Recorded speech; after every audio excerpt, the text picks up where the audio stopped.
Chapter 26. The more Yi Jioga thought about it, the more she felt it was possible. She didn't have time to talk to Fifth Aunt and Yi Rui, and directly returned to Purple Forest Park. In the east wing, Yi was wearing a pink female dress, sitting by the window in deep thought. When he saw Yi Jioga come in, he stood up and said, "Miss Yi, my body is much better, I won't disturb you anymore." He felt that it was not good for a man to stay in a girl's courtyard. Moreover, he wanted to go out and collect some information about the Su family. If it wasn't to say goodbye to Yi Jioga, he would have already left. What's the hurry?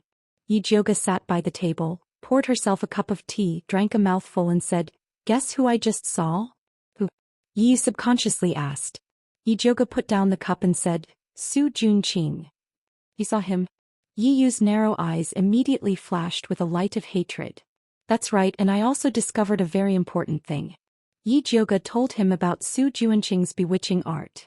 "According to what you said, could it be that my sister was bewitched by him and betrayed us?" Yi Yu didn't know whether he was sad or happy. Although he knew that his sister didn't intentionally betray the Yi family, it was also a fact that she caused the destruction of the family. And bewitching art is an evil art. It is said that the cultivation method is very evil. If you want to deal with the Su family, it is best to start from this point. Yi Jioga read the ancient records. Bewitching art was practiced by evil cultivators, and the method was very cruel. But she wasn't too sure how cruel it was. But evil art was evil art. If people knew that the famous young master Su actually practiced evil art, they would definitely be able to pull him down. "Okay, I will go investigate." Yi Yu couldn't wait to leave the Yi family.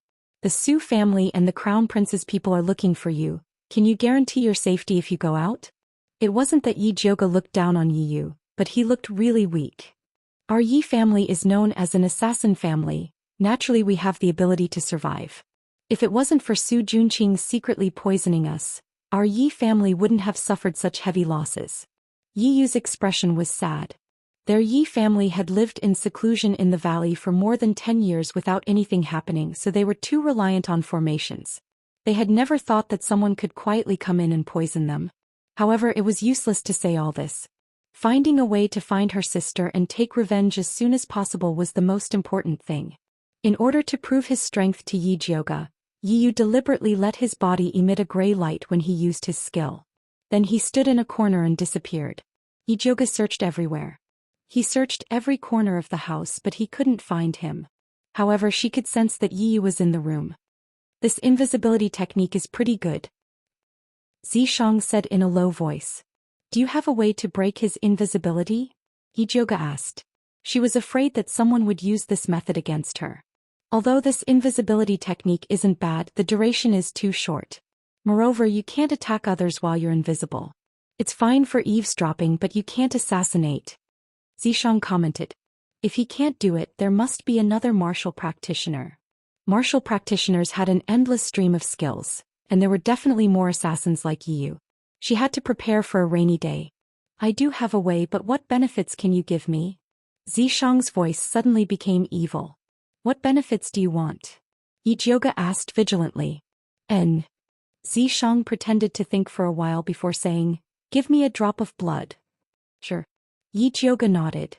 This was the content of their contract. This is the spiritual eye technique. After Xianxia finished speaking, a technique appeared in Yi Jioga's sea of consciousness. Yi Jioga followed the technique and gathered her spiritual energy at the ancestral acupoint between her eyebrows.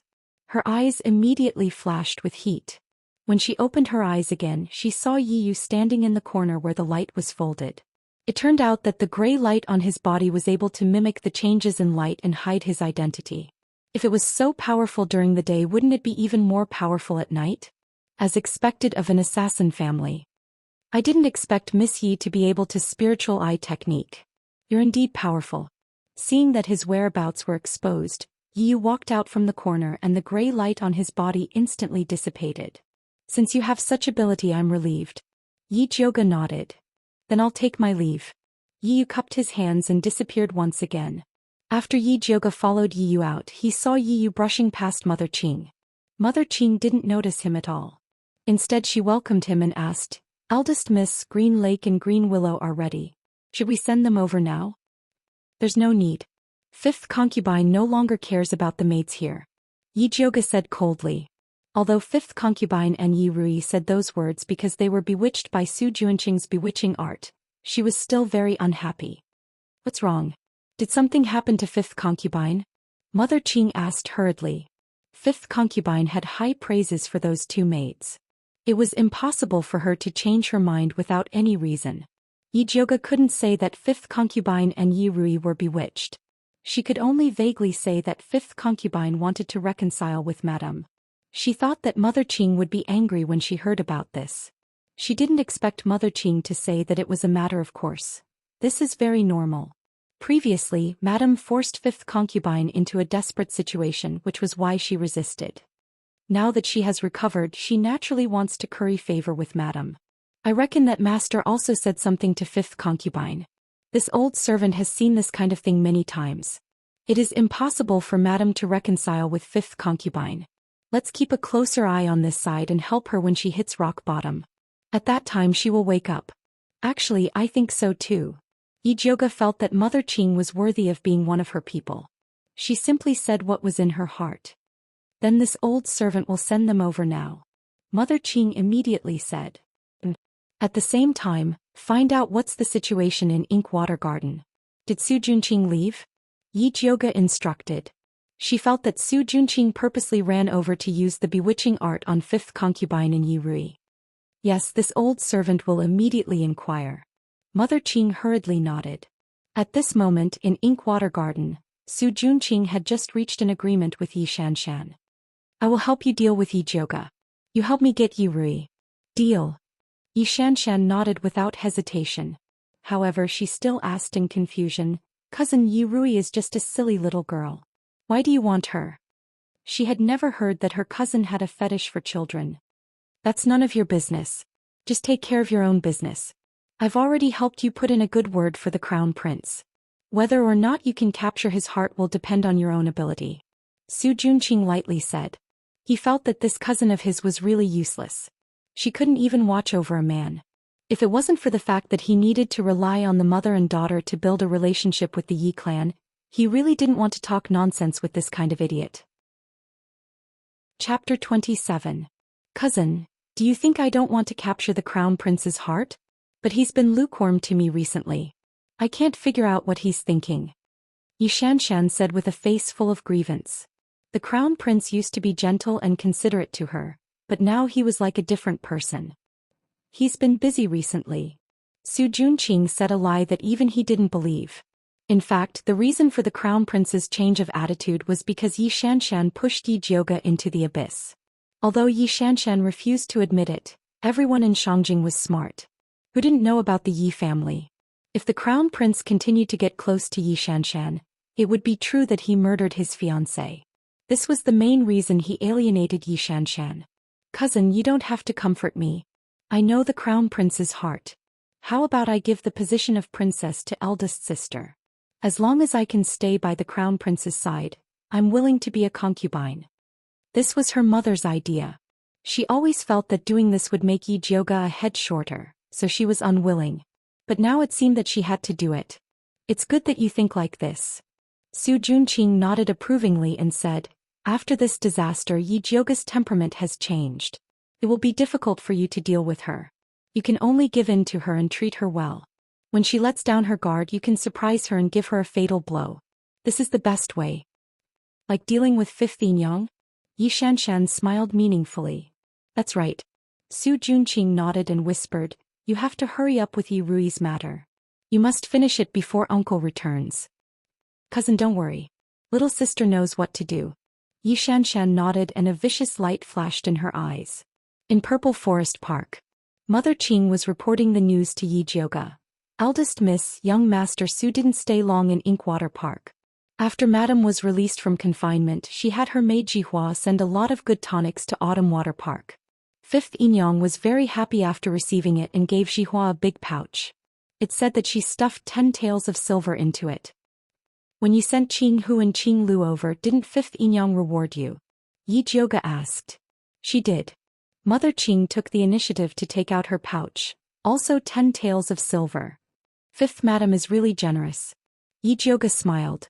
In the past, the fifth aunt didn't even have a copper coin to reward the servants in that shabby courtyard. Now she was rewarded with silver. It seemed that Yi Yuxuan treated her quite well. Master is currently giving fourth miss and fifth concubine a monthly allowance of 50 silver taels. I heard that he has also rewarded them with a lot of good things. Mother Qing said. No wonder the fifth concubine is so generous. By the way, what else did the crown prince say besides pleading for Madame? With the crown prince's personality, he would not run over to plead on Su Yufeng's behalf. He must have come with a serious matter and then pretended to casually mention Su Yufeng's matter. I heard that a young master of a big family is sick. His Highness the Crown Prince wants to invite Master to personally help that young master refine a pill. Mother Qing said. Where are they from? Yi Zhouge raised his eyebrows. For Yi Yuxuan, who had a high opinion of himself, to come and help them refine pills, that great aristocratic family should have a different reaction. This old servant is ashamed that I didn't manage to find out. Although Mother Qing had picked up a lot of connections during this period of time, the main courtyard had not yet trained a capable person, so the information she could find out was very limited. This matter is not urgent. You just need to pay more attention in the future. Right now the most important thing is to let Qing Hu and Qing Lu quickly take root in Qiushui Yuan. No matter what happens, you must report it immediately. Yi Zhouge said seriously. The few things that happened recently were too coincidental. She suspected that there was something fishy going on. Eldest miss, don't worry. Qing Lu and Qing Hu are very smart. They will definitely help you keep a close eye on Qiushui Yuan. Mother Qing was very confident in the people that she had trained. However, she didn't expect that Qing Hu and Qing Lu would get into trouble a few days after they went to Qiushui Yuan. Eldest miss, it's not good. Mother Qiu said that Qing Hu and Qing Lu stole something and was about to send them to the torture room. Xinzhu came in with a face full of panic. Eldest miss, this must be a trap set by Mother Qiu. Qing Hu and Qing Lu would not do such a thing. Mother Qing quickly said. Let's go take a look first. Yi Zhouge brought Mother Qing to Qiushui Yuan. As soon as they entered, they saw Qing Hu and Qing Lu kneeling in the central room with red eyes from crying. Especially Qing Lu. There was a red handprint on her face and half of her face was swollen. The charges haven't been set yet. Who told you to kneel? Yi Zhouge saw the situation and got angry.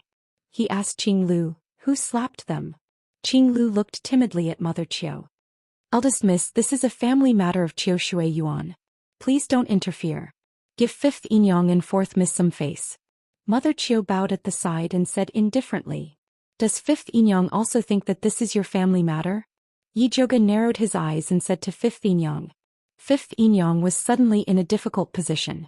She looked at Mother Qiu and said in a negotiating tone, how about we let these two servant girls stand up first before we talk? Fifth Yinyang, nothing can be accomplished without rules. These two servant girls have committed the crime of theft as soon as they came to our courtyard. If you don't punish them heavily, I'm afraid the servants in this courtyard will become lawless.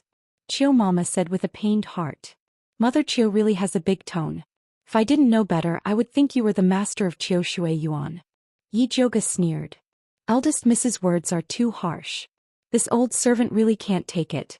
Mother Qiu first bowed in fear and trepidation. Then she straightened her back and said, it's just that master sent this old servant to help fifth Yinyang manage the house. Naturally, I have to do my best. If eldest miss is dissatisfied, feel free to tell master. Mother Qiu was impassioned and used Yi Yuxuan as a sign everywhere. Fifth Yinyang sat at the side with a difficult expression. From beginning to end, she didn't mention Qing Hu and Qing Lu to defend themselves. Yi Zhouge was very disappointed with fifth Yinyang's attitude. Although fifth Yinyang could have some pride in adversity, it was all gone after being soaked in sugar water. Yi Yuxuan had only given her a bit of sweetness and she had completely forgotten all the bitterness and hatred from before. In order to curry favor with Yi Yuxuan, she didn't even dare to offend Mother Qiu. The more she lived, the worse she became. Since fifth Yinyang couldn't understand, she didn't need to give fifth Yinyang face. She directly turned to Qing Lu and Qing Hu and said, get up and tell this young miss. What did they falsely accuse you of stealing? When Qing Hu and Qing Lu heard Yi Zhouge's words, they immediately stood up and cried, eldest miss, this servant is innocent. This servant also doesn't know how Sister Xing Hua's golden butterfly hairpin appeared in this servant's chest. Chapter 28. Who is Xing Hua? Yi Jioge frowned slightly. She thought that Fifth Yinyang and Yi Rui's things were stolen. Sister Xinghua is the head servant in the same room as this servant. Qinglu quickly said. Bring her up and let me take a look. Where did this head servant come from to be so powerful? Yi Jioge looked at Fifth Yinyang with a smile that wasn't a smile. Fifth Yinyang instructed Mother Qiu, bring Xinghua up. Yes. Mother Qiu nodded her head unwillingly and quickly brought Xinghua up. Yi Jioge originally thought that Xinghua should be a smart-looking servant girl, but she didn't expect her to look so simple and honest. Square face, thick eyebrows, thick lips and a smart look. She was like a village girl that popped out from some dirt. When Xinghua saw Yi Jioge, she knelt on the ground in fright and quickly said, Eldest young lady, please spare my life. This servant also doesn't know how my butterfly gold hairpin got to Sister Qinglu. You are a head servant girl. Where did you get such a good gold hairpin? Could it be that Fifth Yinyang rewarded you? She didn't believe that Fifth Yinyang would be generous enough to reward a servant girl. No, this butterfly gold hairpin was bestowed to this servant by master. Xinghua quickly said. Really? Yi Jioge was taken aback. She sized up Xinghua again. This short and stout figure and simple and honest appearance did not look like Yi Yuxuan's cup of tea no matter how she looked at it. Eldest young lady, this butterfly gold hairpin was indeed bestowed to Xinghua by master. Fifth Yinyang probably guessed Yi Jioge's thoughts and explained awkwardly. So this Xinghua's father was Yi Yuxuan's bodyguard. One year Yi Yuxuan went deep into the mountains to pick herbs and accidentally provoked a group of rank 1 white fur wolf beasts. Xinghua's father sacrificed himself to protect him. Before he died, the only thing he was worried about was his daughter Xinghua. In order to show his benevolence, Yi Yuxuan let Xinghua into the residence. If Xinghua was a bit pretty, he might accept her as a concubine. Unfortunately, Xinghua looked as honest as her father. Yi Yuxuan bestowed her a butterfly gold hairpin and let her work for Mother Qiu. Xinghua had always treated this golden hairpin as a treasure and would show it off to everyone she met. After Qinghu and Qinglu moved in, she told them the story of the hairpin. The two younger sisters, Qinghu and Qinglu, kept praising my hairpin. All the servant girls in the courtyard heard it. Xinghua said softly. Qinglu really wanted to say that she was just being polite. However, she knew that it was useless to say all this. Making a big fuss would only make the young Miss lose face. She believed that Missy and Mother Qing would definitely clear her name. So you didn't see Qinglu take your hairpin with your own eyes? Yi Jioge raised his eyebrows and asked. Oh no. Xinghua quickly shook her head and said, this servant found that the hairpin was missing last night. Auntie Qiu helped this servant search for it and finally found it in Qinglu's box. And then? Yi Jioge asked with a sullen face. Then what then? Xinghua asked foolishly. Her square face was just short of writing the word simple-minded. Yi Jioge was now sure that this clumsy plot was all arranged by Auntie Qiu and Xinghua was just used as a tool. Mrs. Qiu stood to the side, her eyes looking at her nose looking at her heart as if this matter had nothing to do with her. She purposely chose Xinghua's butterfly gold hairpin to frame Qinglu because she wanted to make a big deal out of it. It would be best if it could reach the ears of the master.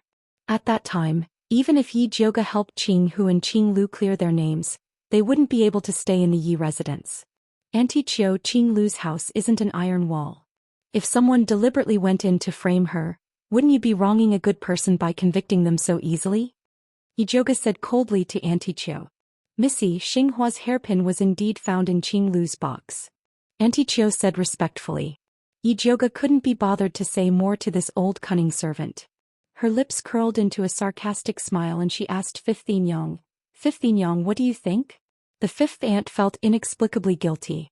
She avoided Yi Jioge's gaze, coughed softly and said, Mrs. Qiu, I think this should be a misunderstanding. Maybe Xinghua accidentally dropped the hairpin, and Qinglu picked it up and put it in the box and forgot to return it to her. That caused the misunderstanding. In fact, Fifth Yinyang also knew that today's matter was Auntie Qiu randomly finding an excuse to drive Qinghu and Qinglu away. If it was in the past, she would definitely protect these two maidservants. But the madam came to visit Rui the day before yesterday and personally promised to let Rui learn alchemy from Yi Xianxian's master.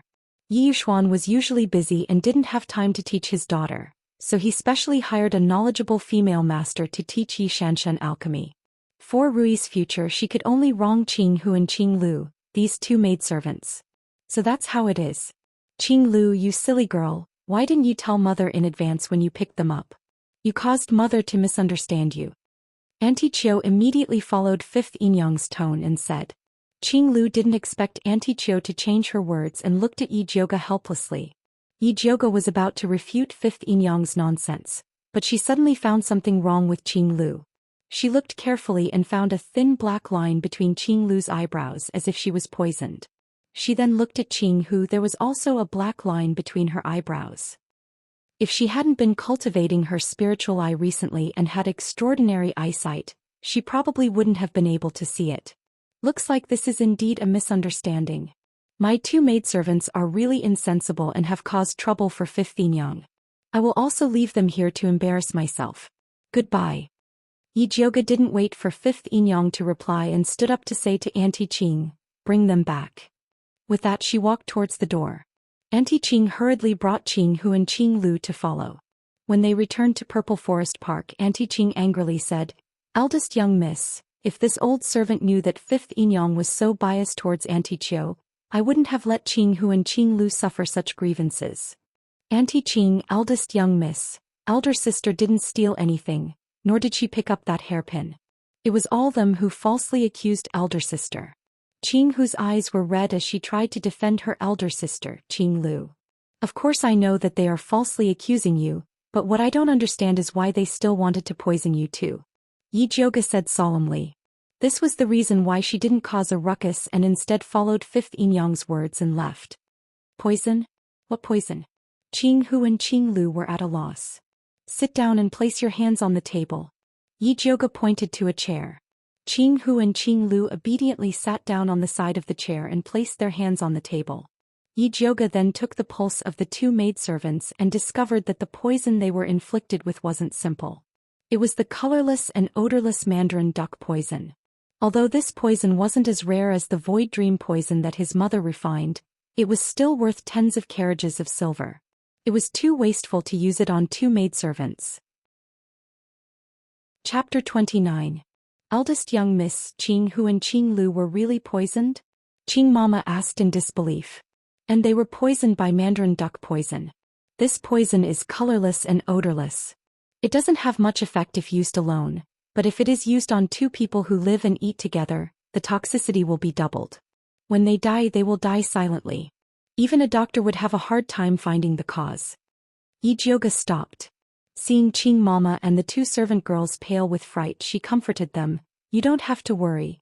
Although this poison is powerful, the antidote isn't hard to make. Tomorrow I will bring back 2 batches of medicine to refine.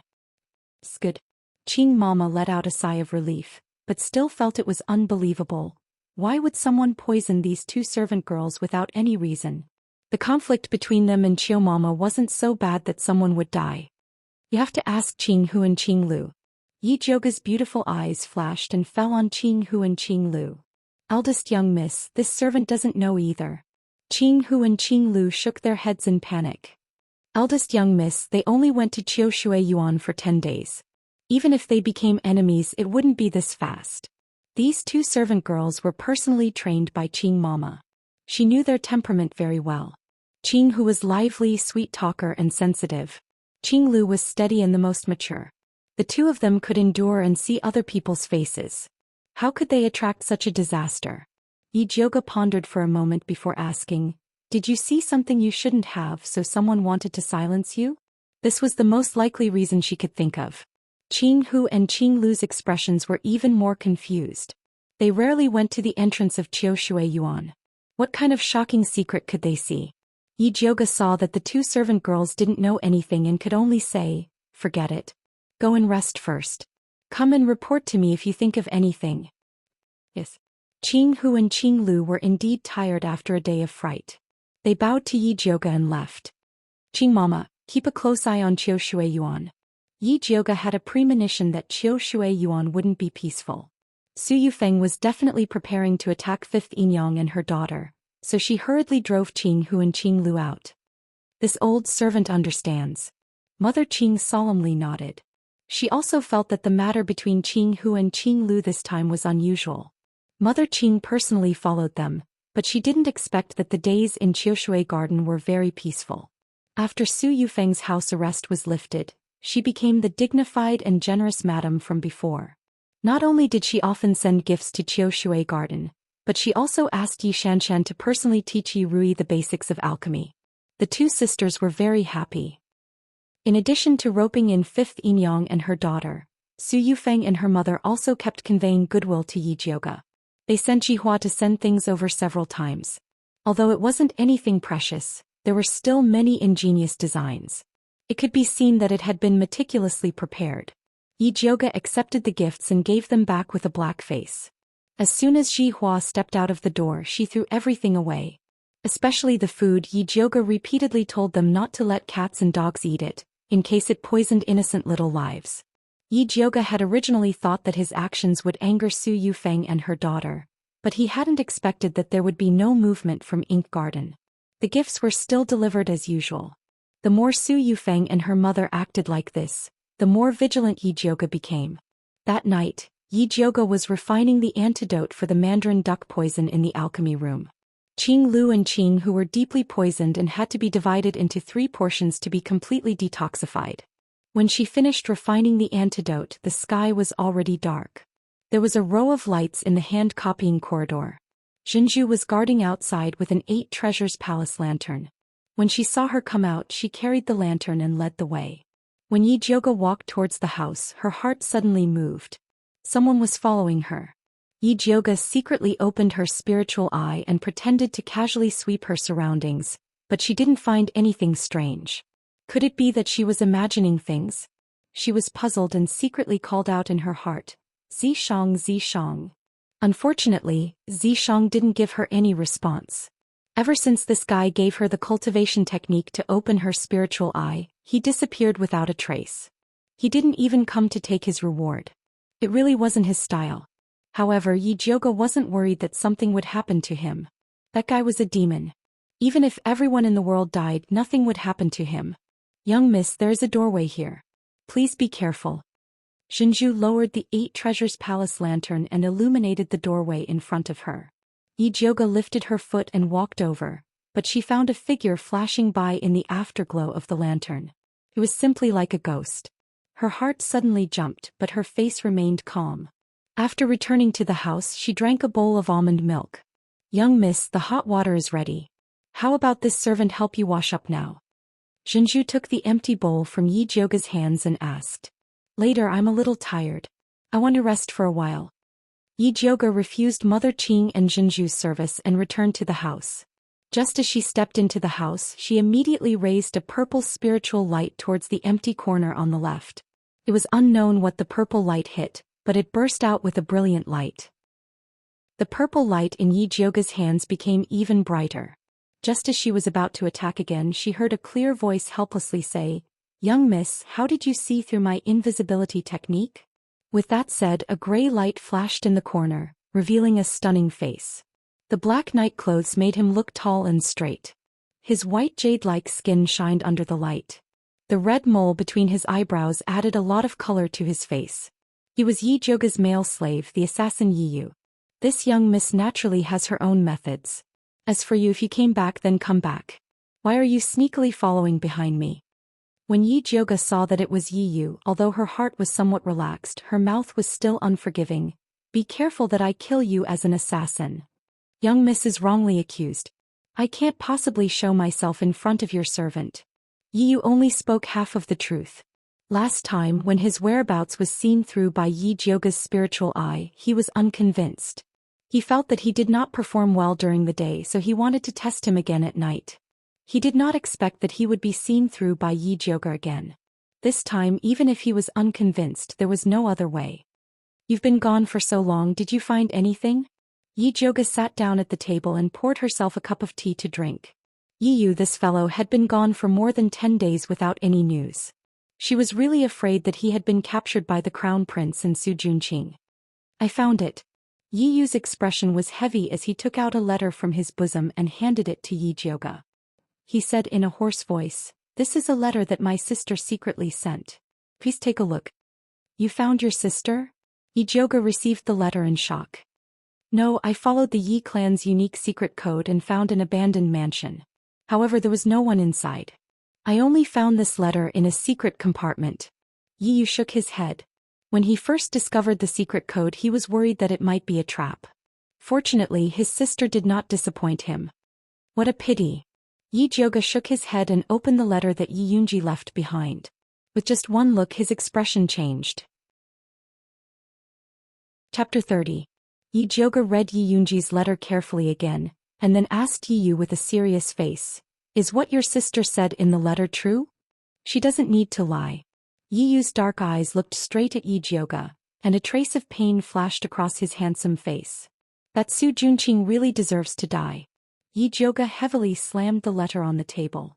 Although she heard Zishang say that the cultivation method of bewitchment was very evil, she didn't expect it to be this evil. He didn't even let go of a 7-year-old girl. It was simply insane. She just didn't know if the Crown Prince and Su Yufeng knew that Su Junqing wanted to use Yi Rui to cultivate the bewitchment. What does eldest miss plan to do? Yi Yu came back to discuss with her.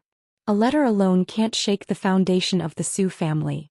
However, I have already guessed who Su Junqing's next target is. You stay in Qiushui Yuan during this period of time. You must not let his plot succeed. Yi Jioga told him about how Su Junqing had used the bewitching spell on 5th concubine. Beast. Yi Yu's eyes became incomparably cold. When he thought that Su Junqing used this method to harm his sister, he couldn't wait to kill him. Heaven's net has a long way to go, he will be caught one day.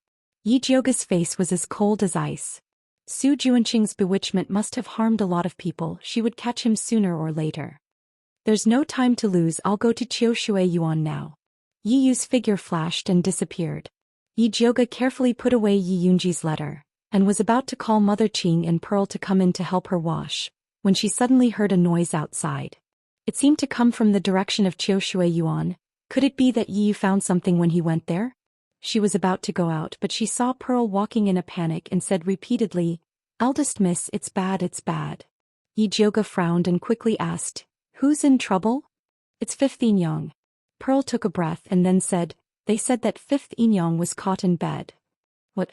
Yi Jioga was really surprised this time and quickly asked, "What the hell is going on?" "This servant also doesn't know. I only heard that Madame suddenly brought people to seal up Qiushui Yuan and didn't allow anyone to enter or leave. Right now Mother Gone from the torture room is rushing over there. I'm afraid that 5th concubine is in danger." This news was secretly sent to Purple Forest Yuan by Mother Gone. Ever since Yi Jioga displayed her prowess in the torture chamber, Mother Gone has been trying to please her. This time he had risked defending Madame by delivering such an important piece of news to her as a proof of allegiance. Yi Jioga remembered Mother Gone's kindness, but the most important thing now was to get 5th concubine out. Su Yufeng had been dormant for so long. Once she made a move, she would definitely go all out. She had to stabilize the situation as soon as possible. Yi Jioga took Mother Qing, Zhenju, Qing Hu and Qing Lu, and hurriedly walked towards Qiushui Yuan. Qiushui Garden was brightly lit, and a group of sturdy old maids surrounded the gate of the courtyard, looking as if they were going to confiscate the house. Mother Zhang stood at the front. She had been beaten half to death by Yi Jioga last time, but it was a blessing in disguise that she had succeeded in advancing. Now that she was half a step into the realm of spirit practitioner, she was in high spirits. Seeing Yi Jioga and the others coming over, Mother Zhang's eyes flashed with hatred. She stepped forward and shouted, "Madam has ordered, no one is allowed to enter." "Dog slave, who are you? How dare you stop our family's eldest miss? Was the lesson last time not enough?" When Mother Qing saw Mother Zhang, new hatred and old hatred surged in her heart. No need to talk nonsense with her. Yi Jioga's expression was cold. She didn't have time to tangle with these jumping clowns. "Eldest miss, this kind of filthy thing is not worthy of you, this old servant is enough." Mother Qing stopped Yi Jioga, who was about to make a move, and walked towards Mother Zhang. "Humph. A waste dares to be presumptuous in front of me." In Mother Zhang's eyes, Mother Qing is not even a green onion? As soon as Mother Zhang's voice fell, she saw Mother Qing punch her in the abdomen at lightning speed. Mother Zhang hugged her stomach and fell to the ground. She was in so much pain that she kept gasping. "Mother Zhang." The few old maids who surrounded her quickly stepped forward to help her up, but they were all punched by Mother Qing. Zhenju was stunned. She didn't expect Mother Qing to be so powerful. Yi Jiuge knew that in the past, Yun Tianwei felt sorry for his daughter's weak body, so the servants he chose were all qualified to practice martial arts. Because Mother Qing was loyal to her master, she obtained a set of blue cloud fist technique, which was much more powerful than Mother Zhang, who only ran amok in the backyard. If she hadn't been poisoned and lost her cultivation, she wouldn't have been bullied by Mother Zhang. Seeing that the road ahead was clear, Yi Jiuge took Zhenju, Qing Hu and Qing Lu to Autumn Water Garden. When he passed by Mother Zhang, he kicked her waist. Mother Zhang's newly formed spiritual sea was instantly destroyed, her eyes turned white and she fainted. If you don't court death, you won't die. This was the kind of person she was. When Su Yufeng heard the sound of fighting outside, she quickly came out with Yi Xianxian. When she saw Yi Jiuge, her slender and perfect eyebrows immediately frowned, and she asked unhappily, "Jiuge, what are you doing?" "I also want to ask, madam, what are you doing?" The corner of Yi Jiuge's mouth hooked up, his eyes swept over the crowd in the yard and he sneered, "This posture, is it possible that you are here to confiscate the house? What nonsense are you talking about? Fifth concubine's behavior is improper and she has an affair with someone. I am here to interrogate her on behalf of the master." Su Yufeng's expression was dignified and her eyes were cold as she said, "You are an unmarried girl. It is not suitable for you to listen to such filthy things. Hurry up and go back." Madam's words are really ridiculous. Could it be that second sister is married? Why can she listen to me but not me? Yi Jiuge raised his eyebrows.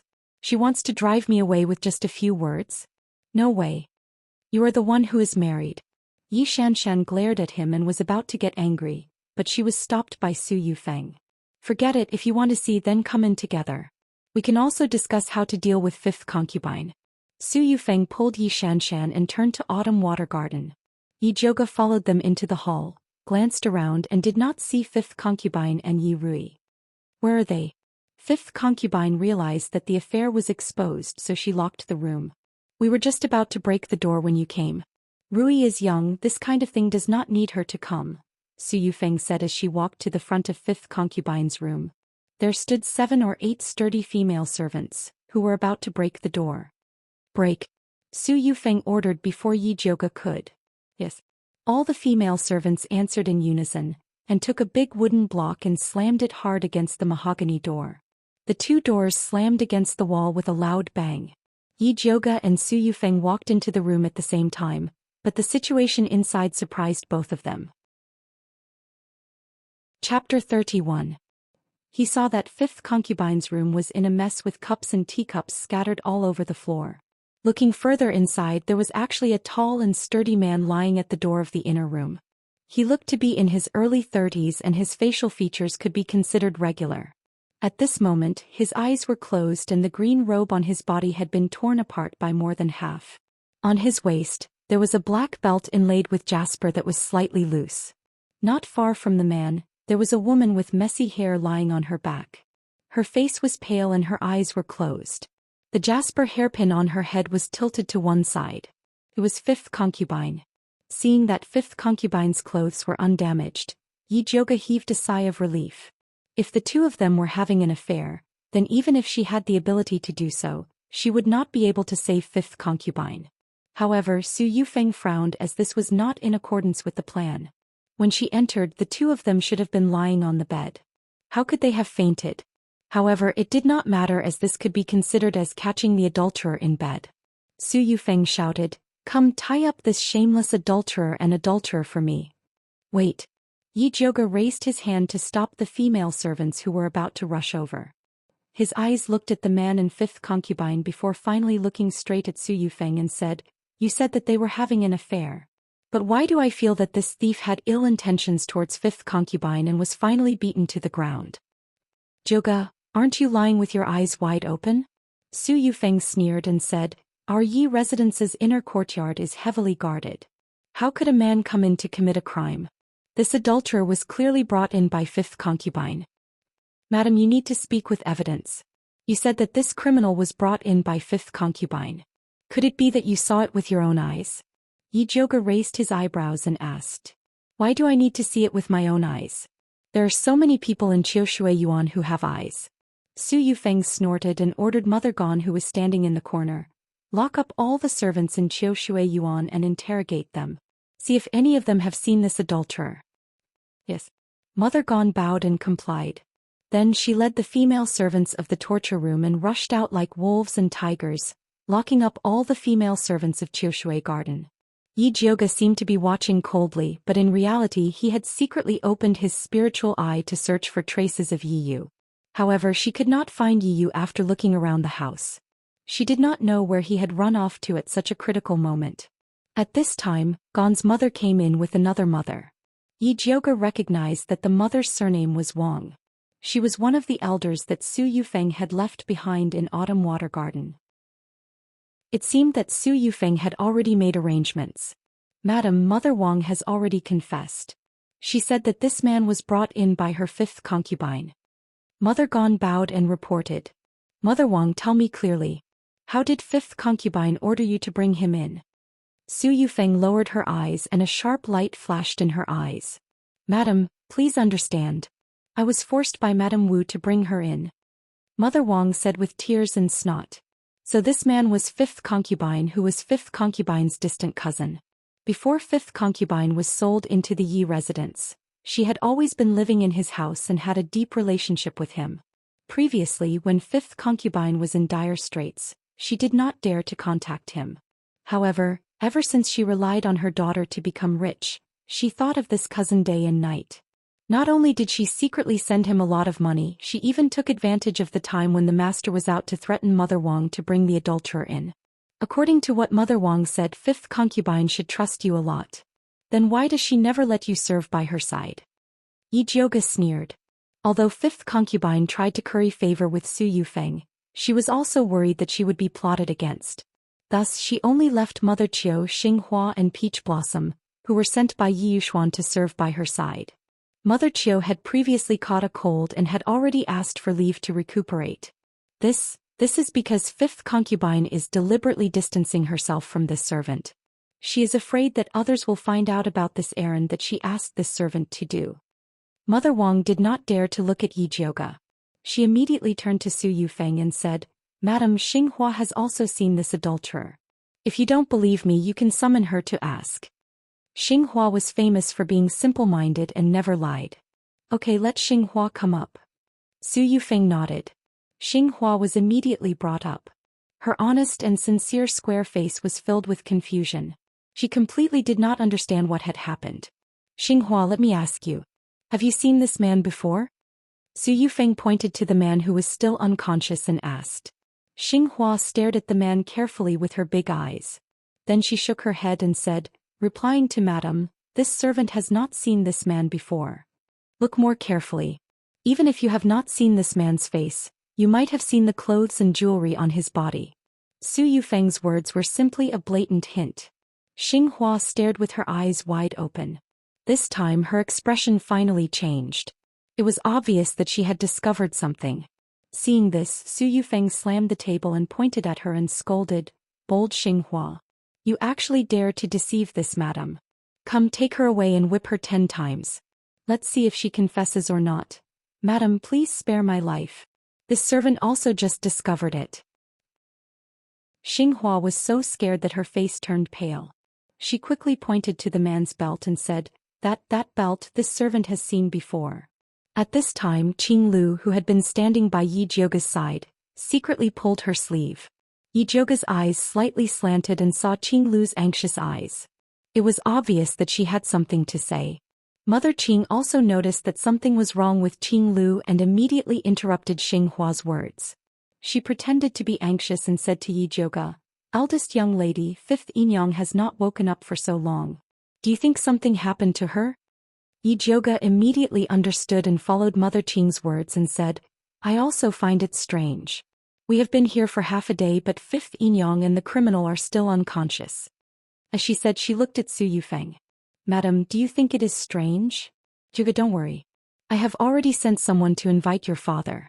If there is anything, wait for him to come back before we talk. Su Yufeng's eyes swept across and saw that the servant women were surrounding the door of the inner room. It was obvious that no one was allowed to go in. Since that is the case, then I will go out and see if father is here. Mother Qing, you stay here and don't let anyone touch 15 Yang. If anyone dares to touch her, don't be courteous with her. Yi Jiuge said as he gave a warning glance to the servant women and Su Yufeng. Then he turned and walked towards the door.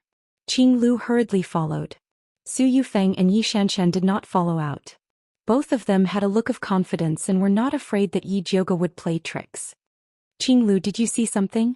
Yi Jiuge walked to a corner of the courtyard and asked Qing Lu. Eldest young lady, this servant saw that man's belt in 5th Yin Yang's room. Qing Lu lowered her voice and said.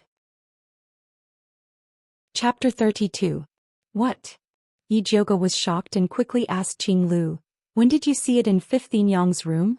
Just 3 days ago. Qing Lu carefully told the situation at that time. At that time, she and Qing Hu just came to Qiushui Yuan and wanted to build a good relationship with the maids, so they often helped them to do what they could. Her roommate, Xinghua, was responsible for cleaning 5th Yin Yang's inner room. That day, Xinghua was not feeling well, so Qing Lu volunteered to help her clean. But not long after entering 5th Yin Yang's inner room, Qiu Mama came in angrily and drove her away.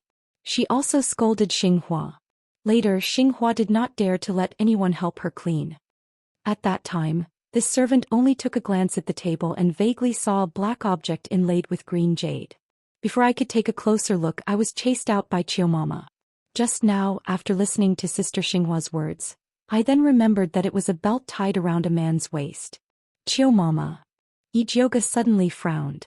She did not expect that this matter was related to Qiu Mama. She did not believe that Yi Yushuan would let Qiu Mama help Su Yufeng to frame 5th Yin Yang for having an affair. No wonder Qiu Mama wanted to poison me. It turned out to be because of this. Qing Lu did not expect that Qiu Mama would make a move on them because of such a small matter. She was really hateful and scared. Qiu Mama pretended to be sick and resting because she did not want people to suspect her. It is normal to want to kill you. I just don't know what means Madam used to make Qiu Mama help her. Yi Jiuge was thoughtful. Qiu Mama was an old person by Yi Yushuan's side. She had always been loyal. If Su Yufeng did not have a big handle on her, she would not help her. It seemed that it was necessary to carefully investigate this Qiu Mama. Eldest Miss, Qiu Mama deliberately put the belt in 5th Yin Yang's room for Xinghua to see. It was to confirm the rumor that 5th Yin Yang had an affair. What should we do? Qing Lu looked worried. Everyone in Yi Mansion knew that Xinghua was simple and did not lie, so Qiu Mama deliberately set this trap. Act according to the circumstances. Su Yufeng had planned for a long time. She must have arranged it flawlessly. She could not find any flaws at the moment. But fortunately, 5th concubine was not lying on the bed with that man, so the situation was not too bad.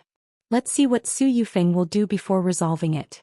Just as Yi Jiuge was about to bring Qing Lu back to the house, he heard the voices of the servants coming from outside the courtyard.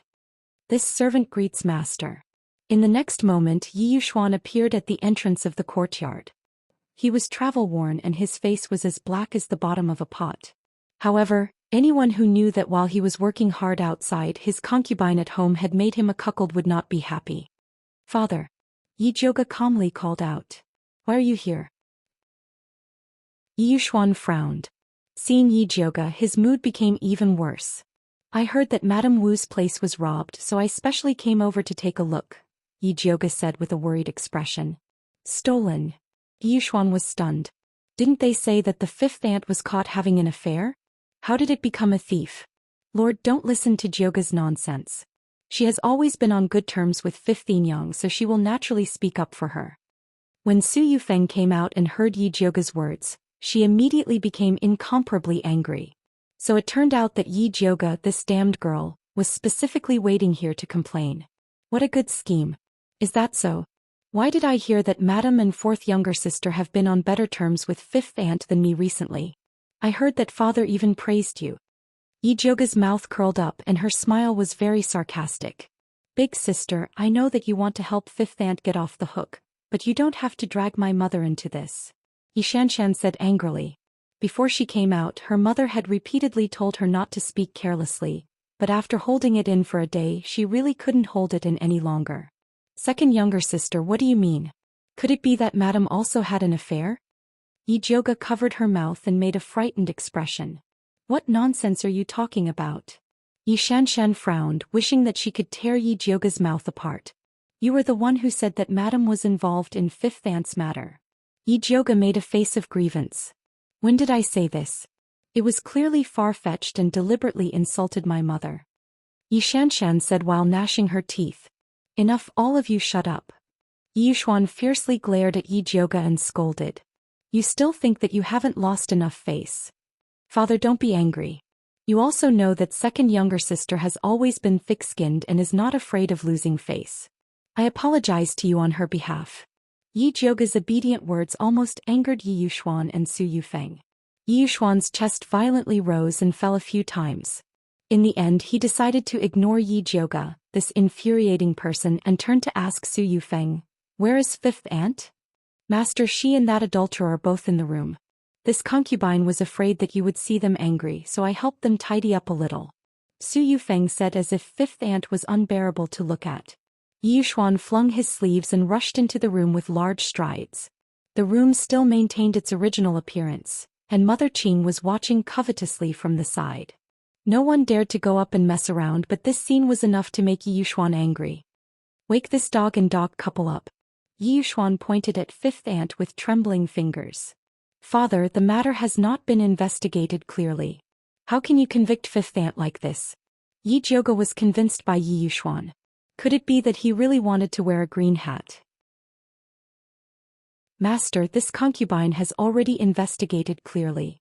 This man is fifth aunt's cousin before she entered the mansion. The two of them have long been in love with each other, so they would do such an unbearable thing. I ask Master to spare fifth aunt this time for the sake of Rui." Su Yufeng wiped her tears and pleaded for fifth aunt. However, her pleading made Yi Yuxuan even more angry. "What a slut, she actually hid it from me for so long." "Father, this is just Madam's one-sided statement. Moreover, as you can see, this room is in a mess. Who would have an affair in their own room and make such a big noise?" Yi Zhouge asked.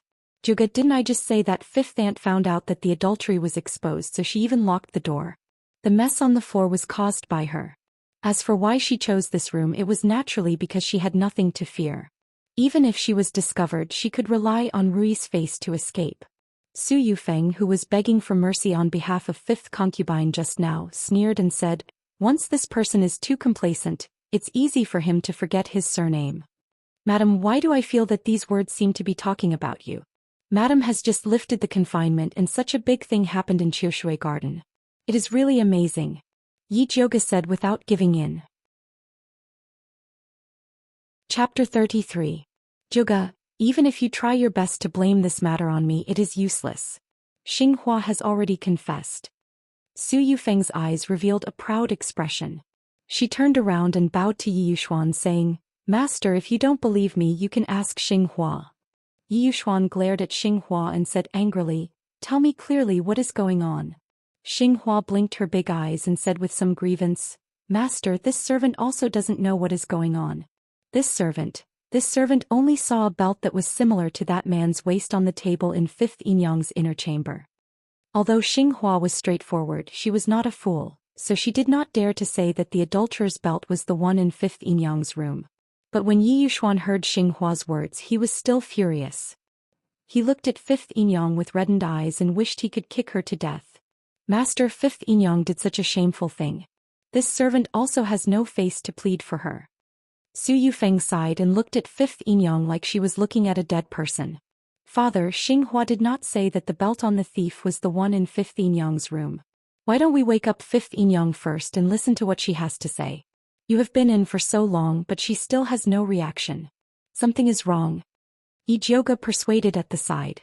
In fact, when she came in just now, she already saw that fifth Yinyang and the adulterer were knocked out. Needless to say, it must be Yi Yu's doing, so she did not make a fuss about this matter. Yi Yuxuan's face darkened and he pinched fifth Yinyang's waist. As for the adulterer, he was not so lucky. Yi Yuxuan directly kicked his stomach. The adulterer's body hit the wall and he only woke up after vomiting a mouthful of blood. Yi Zhouge knew that no matter how things developed, this man could not walk out of Yi clan alive. But he deserved it. He framed a good woman and deserved to die. Fifth Yinyang woke up and looked at Su Yufeng and Yi Yuxuan in confusion. "Foreign master, eldest young miss, why are you here? Slut, look at what you've done." Yi Yuxuan stepped forward and slapped the fifth concubine's face to the side. The fifth concubine covered her face and looked up just to see her cousin, who she had not seen for many years, curled up in the corner of her room with his mouth full of blood. She couldn't help but shout, "Qin Fuan, why are you here? Bitch." When Yi Yuxuan saw that fifth aunt actually knew this adulterer, he was so angry that he raised his foot to kick fifth aunt. "Father, you can't." Yi Jioga hurriedly grabbed the fifth concubine's arm and pulled her back, dodging Yi Yuxuan's kick. There was a loud bang. Yi Yuxuan's foot landed on the mahogany table and forcefully shattered it. If this kick landed on fifth Inyang's body, it was feared that half of her life would be taken away immediately. The fifth concubine finally understood that she had been set up. She looked up at Su Yufeng fiercely, gritted her teeth and shouted, "You set me up. Peaceful coexistence? It's all a lie." Fifth concubine's words are really funny. "Could it be that I used a knife to force you to have a rendezvous with your cousin?" Su Yufeng sneered. "It's true that Qin Fuan is my cousin, but after my parents died he seized my parents' property and even wanted to sell me to a brothel. I can't wait to kill him, so how could I have a rendezvous with him?" The fifth concubine knelt on the ground and cried to Yi Yuxuan, "Master, if you don't believe me you can go and investigate. My aunt and uncle were angered to death by this beast. When she was sold to the Yi family, it was her aunt and uncle who helped her. Otherwise, if she stayed at home she would definitely be sold to a brothel by Qin Fuan." When Yi Yuxuan heard the fifth concubine's words, he couldn't help but frown deeply. His expression was also somewhat uncertain. No one would be willing to wear a green hat. Moreover, the fifth concubine usually behaved herself. Could it be that there was really a secret behind this? Seeing this, Su Yufeng hurriedly said, "Master, this is all because the fifth concubine coaxed you. I have already inquired about it. When this Qin Fuan didn't gamble, his relationship with the fifth concubine was extremely good. Even if there was a gap in their relationship later on, the fifth concubine still couldn't forget about him. She even secretly took out money to help him pay off his gambling debts. If you don't believe me, you can ask him." Without waiting for Yi Yuxuan to ask, Qin Fuan had already shouted at the fifth concubine, "Cousin, I know you hate me, but this time I really want to live a good life with you. Didn't we agree that after we sell that girl Yi Rui, we'll take the money and run away? What, you dare to sell my daughter? I'll beat you to death." Yi Rui was now Yi Yuxuan's treasure. When he heard that Qin Fuan dared to have designs on his daughter, he was so angry that he once again kicked him in the heart. Qin Fuan hurriedly hugged his head and shrunk his legs into a ball. It seemed that he was very familiar with being beaten. Yi Yuxuan's foot landed on his bent calf. With a kacha sound, that calf was actually forcefully kicked off. Qin Fuan cried out in pain. His forehead and back were covered in cold sweat. Yi Yuxuan wanted to hit him again, but he was stopped by Su Yufeng. "Master, this adulterer can be dealt with any time. Let's quickly go and see the 4 girls. Don't let them really sell them." When the fifth concubine heard this, she immediately ran towards the courtyard where Yi Rui was like a mad tiger. Yi Jioga hurriedly brought people to follow. Just as he arrived at the entrance of Yi Rui's courtyard, he saw the servant girls lying on the ground. The door of the house was also open and the inside was in a mess as if it had been stolen. Yi Rui had already disappeared. "Rui." The fifth concubine screamed at the top of her lungs. She was like a headless fly and 2 of her 3 souls had been lost. "Mother Qing, search the entire courtyard for me," Yi Jioga ordered with a frown. Mother Qing brought Zhenju, Qing Hu and Qing Lu to search the entire courtyard, but they didn't even see Yi Rui's shadow. At this time Yi Yuxuan had already caught up. When he heard that Yi Rui had disappeared, he was so angry that a layer of blood appeared in his eyes. He looked at the fifth concubine with a gaze as cold as an ice knife. It was not enough for the fifth concubine to have an affair with the adulterer, she even sold her most talented daughter. If he didn't cut this slut into pieces today, then he wouldn't be surnamed Yi. Yi Jioga was really afraid that Yi Yuxuan would beat the fifth concubine to death on the spot, so he hurriedly changed the topic. "Father, the most important thing now is to quickly capture that Qin Fuan and interrogate him. Let's see where he took fourth sister. Bring that adulterer to me." Yi Yuxuan's chest heaved up and down as he said word by word. "Mother Gone, why aren't you going?" Su Yufeng said to Mother Gone, who followed behind. Yes, this old servant will go now." Mother Gone turned her head and hurriedly ran towards the fifth concubine's room. A moment later, a scream came from the fifth concubine's room. Chapter 34. When fifth concubine heard the cries coming from the room, she immediately rushed down like a whirlwind. Ijoga also quickly followed. Just when he arrived at the entrance of the courtyard, he saw Mother Gon stumbling out and shouting, not good, that thief is dead. Dead? Ijoga was shocked. He looked up and saw Qin Fuan lying face down on the ground with a big gray footprint on his back. Fifth concubine was like a madwoman riding on Qin Fuan's corpse as she desperately pinched his neck and shouted, "You dare to harm my daughter, I will kill you, kill you." Still not pulling fifth concubine away, Ijoga shouted at Mother Qing and Mother Gon. Mother Qing and Mother Gon quickly rushed up. The two of them spent a lot of effort to pull fifth concubine off Qin Fuan's corpse. Fifth concubine was still desperately struggling as she frantically shouted, "Dare to harm my daughter, I will kill you, kill you." Ijoga did not care about her as he took a closer look. The big footprint on Qin Fuan's back did not look like fifth concubine's. He looked around the room and asked, "Who kicked him?" Xinghua immediately shouted in panic, "Eldest young miss, this servant did not mean it." This servant saw that he wanted to run, so in a moment of desperation this servant kicked him. Although Xinghua looked strong, she was not strong enough to kick a person to death. Ijoga went forward and turned Qin Fuan over. He saw black blood oozing out of his eyes and nostrils. The black blood had a faint fishy smell, like the poison of the red-crowned crane. Although the poison of the red-crowned crane was overbearing, when it flared up, the 7 orifices would not bleed. Ijoga reckoned that it was added with some medicine. Ijoga secretly dipped a cloth in Qin Fuan's poisonous blood and put it away as he prepared to go back and check it. At this time Su Yufeng just rushed over. When she saw Qin Fuan's corpse, she immediately covered her mouth with a handkerchief and said, "Fifth concubine is so ruthless. She even killed someone to silence them." Furan's words are really ridiculous. Just now fifth concubine was not here, how could she poison this thief? Ijoga's gaze swept across the servants in the room as he squinted his eyes and said, "In my opinion, the culprit who poisoned this thief is here." Most of the servants here were brought over by Su Yufeng. Other than them, no one else would make a move on Qin Fuan. "Father, look at eldest sister. In order to help fifth concubine get off the hook, she wants to drag everyone down with her." Xianxia said indignantly beside Yi Yuxuan, "Who doesn't know what kind of person Xinghua is? How could she poison this adulterer?" Xinghua was one of Yi Yuxuan's people. Xianxia said this to provoke Yi Yuxuan's anger. "Second younger sister, I didn't mention Xinghua at all. Why are you so sure that it's her? Who doesn't know how to splash dirty water?" Ijoga sneered. Without waiting for Xianxia's reply, he turned his head and said to Yi Yuxuan, "Father, don't you think this matter is too strange? Our Yi Mansion's guards aren't the best, but ordinary people can't come and go as they please. This Qin Fuan is just an ordinary person without any foundation. How did he get to know such a powerful expert who could break through our Yi Mansion's guards and take fourth sister away without a sound? Juga, did you forget one thing?" Su Yufeng raised her thin eyebrows and said with a smile, "During this time fifth concubine is managing the house. It's very easy for her to bring people in." "Is it really that easy?" Ijoga's mouth curved and his eyes were like lightning. He looked straight at Su Yufeng and said, "Why do I remember that the housekeeper in the backyard can't manage the guards and patrols? If fifth concubine really has such great ability to let the thieves in, I think the first thing she will do is not to sell her daughter, but to deal with some black-hearted people." "Ijoga, it's useless for you to pester endlessly. It's a fact that fifth concubine and Qin Fuan are having an affair. It's also a fact that she brought thieves in to capture fourth sister.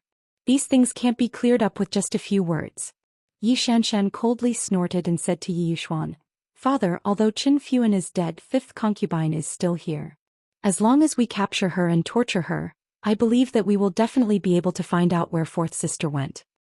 "Father, this matter is obviously someone framing fifth concubine. I feel that the most important thing is to find out how Qin Fuan came in. If our Yi Mansion is so easily broken into by thieves, I'm afraid that you won't be able to sleep in peace in the future." Ijoga understood Yi Yuxuan very well and knew that he was most afraid of death. In his heart, fifth concubine was nothing more than a plaything. Compared to his life, she was worthless. Yuri was the same. Although Yi Yuxuan didn't like Ijoga, he had to admit that what she said was right. Fifth concubine could be dealt with at any time, and fourth girl could also be found later. but the guards of the Yi mansion had to be reorganized immediately. Yi Yuxuan immediately ordered Mother Gone, lock fifth concubine in the dungeon and strictly guard her. Master, fourth miss hasn't been found yet. If you don't take the opportunity to interrogate fifth concubine now, I'm afraid you'll miss the time to save her. Su Yufeng didn't want to keep fifth concubine for the night. I didn't harm Rui. Fifth concubine stared at Su Yufeng and shouted hysterically, it's you who harmed my daughter. I'll kill you. After saying that, she wanted to pounce on Su Yufeng.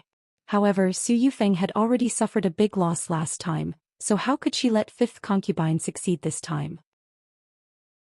She raised her hand, and Ji Hua immediately brought a group of sturdy female servants to block in front of fifth concubine. Mother Qing originally wanted fifth concubine to rush over and deal with Su Yufeng, but seeing this she didn't dare to let go. If she rushed over, fifth concubine would probably suffer a big loss. Su Yufeng, you said that you didn't harm us, mother and daughter, then do you dare to swear? Fifth concubine shouted with blood-red eyes. Pfft, who are you to make my mother swear? Xianxia said with disdain. She just gave birth to a daughter with a little talent and she really thought that she was a superior person. Now that her daughter was missing, she had no support and was no different from the mud on the ground. You don't dare to swear because you have a guilty conscience. Fifth concubine fiercely glared at Su Yufeng and her daughter, then turned her head to Yi Yuxuan and cried, Master, Rui is a piece of meat that fell from this concubine's body. Even if I sell myself, it's impossible for me to sell her. Yi Yuxuan didn't speak, but his expression obviously showed that he didn't believe it. Fifth concubine knew that it was useless for her to say anything now. A fierce expression suddenly appeared on her face and she shouted frantically, You don't believe me, then I, Gu Jingyi, will curse those who harmed my daughter Yi Rui to be struck by lightning and die a horrible death. My sons will be slaves for generations, and my daughters will be prostitutes for generations. After that, she lowered her head and slammed into the wall with the determination to die. Chapter 35. Fifth Ant, you can't.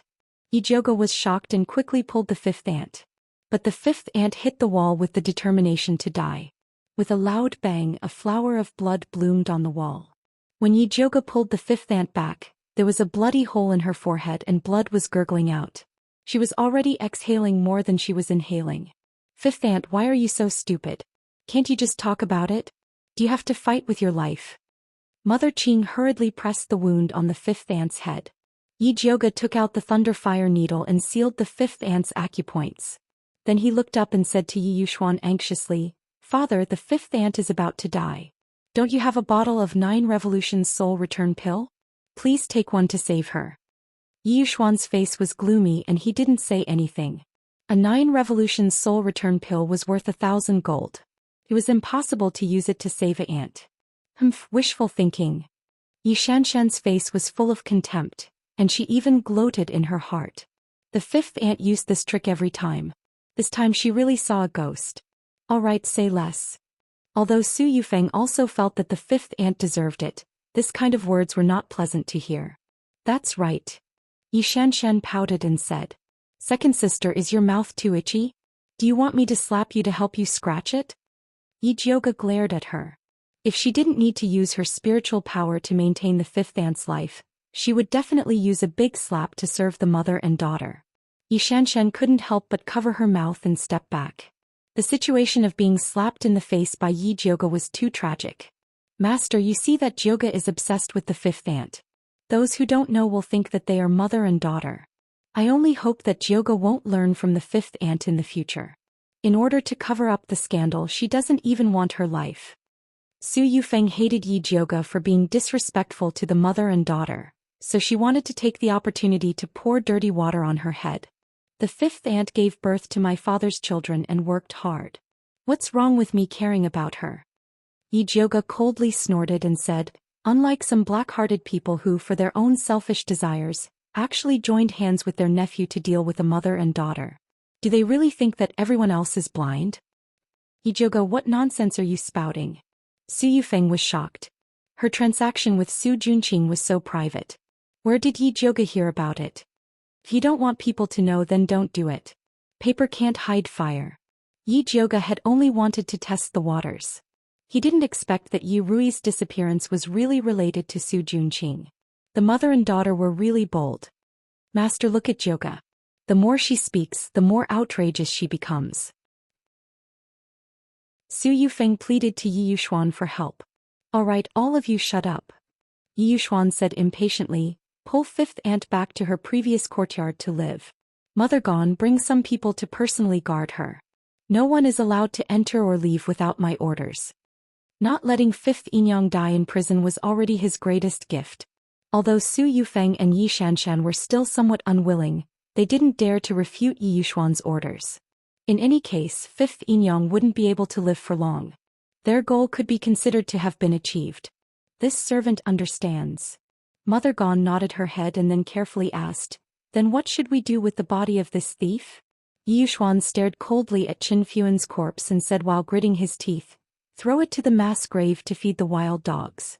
After saying that, he turned around and left without looking at fifth Inyang. Su Yufeng and Yi Xianxia hurriedly followed. Before they left, they didn't forget to reveal a victorious smile to Yi Jioga. Yi Jioga's mind was currently focused on saving people. He couldn't be bothered with them. Eldest miss, do you want to send fifth Inyang over now or wait for a while? Mother Gone walked over and looked at fifth Inyang, who was covered in blood, with incomparable worry. She was really afraid that fifth Inyang wouldn't be able to pull her back to that broken courtyard. Pull her over now, lest madam and second sister make a fuss again. If fifth Inyang continued to stay in Qiushui Yuan, Su Yufeng wouldn't let her have an easy time. Then I'll go find a palanquin now. Mother Gone received the order and quickly found a palanquin. Mother Qing Zhenju, Qing Hu and Qing Lu carried fifth Inyang onto the palanquin and then sent her to the broken courtyard where she lived before. When fifth Inyang left, it was very clean. The things inside were also very intact. The bedding and other things were also still there. Yi Jioga directed Mother Qing and Mother Gone to put fifth Inyang on the bed and left Qing Hu and Qing Lu to take care of her. These two servant girls were kind-hearted. Although fifth Inyang was instigated by Mother Qiu to drive them out of Qiushui Yuan, they still remembered fifth Inyang and fourth Mrs. Kindness and were willing to stay and take care of her. Eldest miss, do you want to call a doctor to take a look at fifth Inyang? Mother Qing asked softly. She felt that the blood in her palm was sticky and frightening. Father won't agree. Yi Yuxuan didn't throw fifth Inyang into prison, which was already very merciful. It was absolutely impossible to call a doctor. Then how long do you think fifth Inyang can hold on like this? It wasn't that Mother Qing wanted to curse fifth Inyang, but her appearance was really too miserable. Her hair was messy, her face was covered in blood, and her clothes were very dirty. Yet, eldest miss didn't allow her to tidy up. How long can I hold on for? Yi Jioga lied a little. Although fifth Inyang's injuries looked serious, she had already used thunderfire needles to seal her meridians and used spiritual power to nourish her. She wouldn't die in a short period of time. She said this just to deceive Yi Yuxuan and Su Yufeng. Otherwise, if fifth Inyang was fine, she would already be in prison. Sigh, fifth Inyang is really a bitter person. I don't know how fourth miss is now. Mother Qing sighed. Fourth miss was only 7 years old and had already experienced such a calamity. It was really pitiful. Although Kanglin continent respected spiritual beings, a woman's reputation was also very important. Even if fourth miss could be found back in one piece, her future marriage wouldn't be smooth. Fourth sister is a good person. Heaven helps her. Nothing will happen. Yi Jioga believed that Yi Yu had definitely chased after her. Unfortunately, she had no way to contact Yi Yu and could only wait for him to come back. Before Yi Jioga left, he told Mother Gone to be wary of Madam's people and not to kill fifth Inyang. Mother Gone expressed that she understood. Compared to Madam, who didn't treat servants as humans, she preferred eldest miss, who was affectionate and righteous. At the critical moment, she was willing to stand up for her own people. After Yi Jioga returned to his purple forest courtyard, he took out the cloth that was stained with Qin Fuan's poisonous blood and carefully studied it. Qin Fuan was just a vagabond. This time he dared to use his life to frame fifth Inyang. If he wasn't being threatened, then he was being incited. Su Yufeng and Su Yufeng mother and daughter were proud of their noble status, so they definitely wouldn't do this personally. Yi Jioga was looking for this middleman. Chapter 36. Yi Jioga carefully studied Qin Fuan's poisonous blood and discovered that in addition to the red-crowned crane, There was also a poison called ice soul powder. Strictly speaking, ice soul powder was not a poison but an aphrodisiac. After taking it, it could make people feel like they were on cloud nine, drunk and dreaming. Men would be powerful and women would be interested. In addition, this aphrodisiac also had a magical effect that few people knew about. After taking it, it could suppress all kinds of toxins, but as long as there was activity under the bed, the toxins would double. Su Yufeng gave Qin Fuan the ice soul powder, probably because she wanted him to insult fifth concubine. Then when she brought people to catch him, Qin Fuan just happened to be poisoned and died in bed. At that time, fifth concubine would not be able to clear her name even if she jumped into the Yellow River. However, Su Yufeng did not calculate that someone would interfere and knock Qin Fuan out in advance. Qin Fuan was not able to insult fifth concubine, but was beaten to the point of vomiting blood by Yi Yuxuan. In the end, he was kicked to death by Xinghua. This ice soul powder was a rare item in Shangjing. Only some large brothels would use it to liven up the mood. It was unknown which brothel Qin Fuan was recruited from. Yi Jioga secretly checked Qin Fuan's recent whereabouts. She heard that he suddenly made a fortune some time ago and even hooked up with the courtesan of Drunken Cloud Pavilion. Drunken Cloud Pavilion sounded like the name of a restaurant, but it was actually one of the 3 largest brothels in Shangjing. That courtesan Yun Yang was a wonderful person. Although she was an outstanding beauty, she was very casual in choosing her guests. As long as they could enter her eyes, no matter if they were ordinary people or high officials, she would treat them the same. Therefore, there would often be commoners who thought they were extraordinary going to try their luck. Yi Jioga decided to investigate this Yun Yang. She changed into embroidered men's clothes and disguised herself as an elegant young master. She waved her fan and came to the red light street where Drunken Cloud Pavilion was located. At this time, red lanterns were hung on both sides of the red light street. Girls in revealing clothes were soliciting customers at the door. The entire street was filled with the smell of cheap cosmetics. Drunken Cloud Pavilion was in the east corner. The 3-story wooden building was decorated very luxuriously. The girl standing at the door looked slightly more upscale than the other brothels. When she saw her coming, she smiled and shouted, "Guest, quickly come in." The moment Yi Jioga entered the Drunken Cloud Pavilion, the brothel keeper came to welcome him. The madam looked to be around 40 years old and had a lot of makeup on. She looked quite smart and had sharp eyes. She wore a red dress that was very low cut and she smiled as she said to Yi Jioga, "Sir, you look quite unfamiliar. It must be your first time coming to our Drunken Cloud Pavilion. How should I address you?" "This young master's surname is Yi. I heard that Lady Yun Yang is as beautiful as a fairy, so I came to pay a visit. Mother, please introduce me." Yi Jioga closed his fan and took out a silver ingot. The madam's eyes immediately lit up. She took the money and said with a smile, "Young Master Yi, I'm really sorry. Yun Yang is currently greeting guests. How about I introduce you to other girls? I came here because of your reputation. Mother, please do me a favor." Yi Jioga took out another ingot of silver. "Since Gongzi Yi is so sincere, then I'll go ask Yun Yang. Please go to the private room and wait for a moment." The procuress smiled as she took the silver. "Thank you, mother."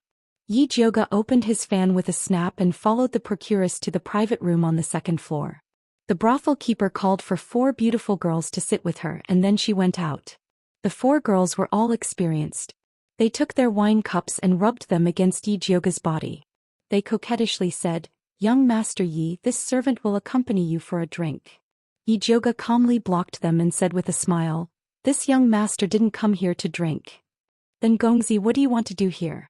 A girl dressed in yellow smiled and stretched out her small hand to touch Yi Jioga's thigh. However, she was stopped by the girl. "This young master wants to do something exciting. I wonder if you have it here?" Yi Jioga patted the girl's small face. His eyes narrowed as he smiled maliciously. The expressions of the girls immediately changed. These days, the most frightening thing was to meet a pervert. The more refined a person was, the more beastly they were. The girl dressed in yellow was so scared that her face turned pale. She forced a smile and asked, "I wonder what kind of excitement Gongzi is looking for? First tell me what you have here." "Money is not a problem." Yi Jioga gestured as he rubbed his fingers.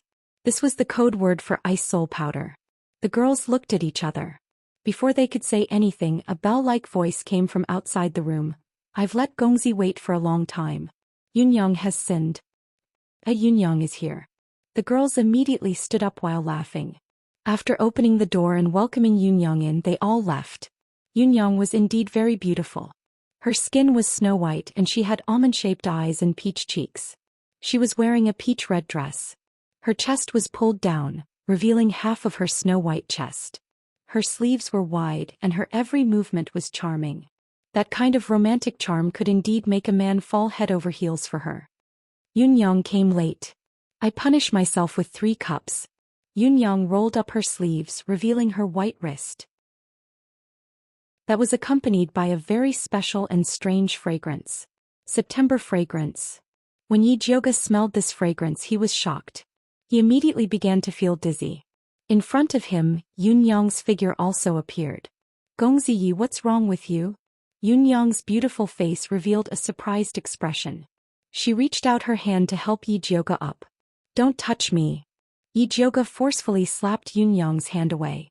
He wanted to stand up, but he found that his body was weak. September fragrance mixed with winter moon resin would produce a strong knockout that was targeted at spirit practitioners. As long as one smelled it, it would immediately take effect. Therefore, these 2 drugs were classified as forbidden drugs. If one was discovered, they would be chased by spirit practitioners. Yi Jioga was really careless this time.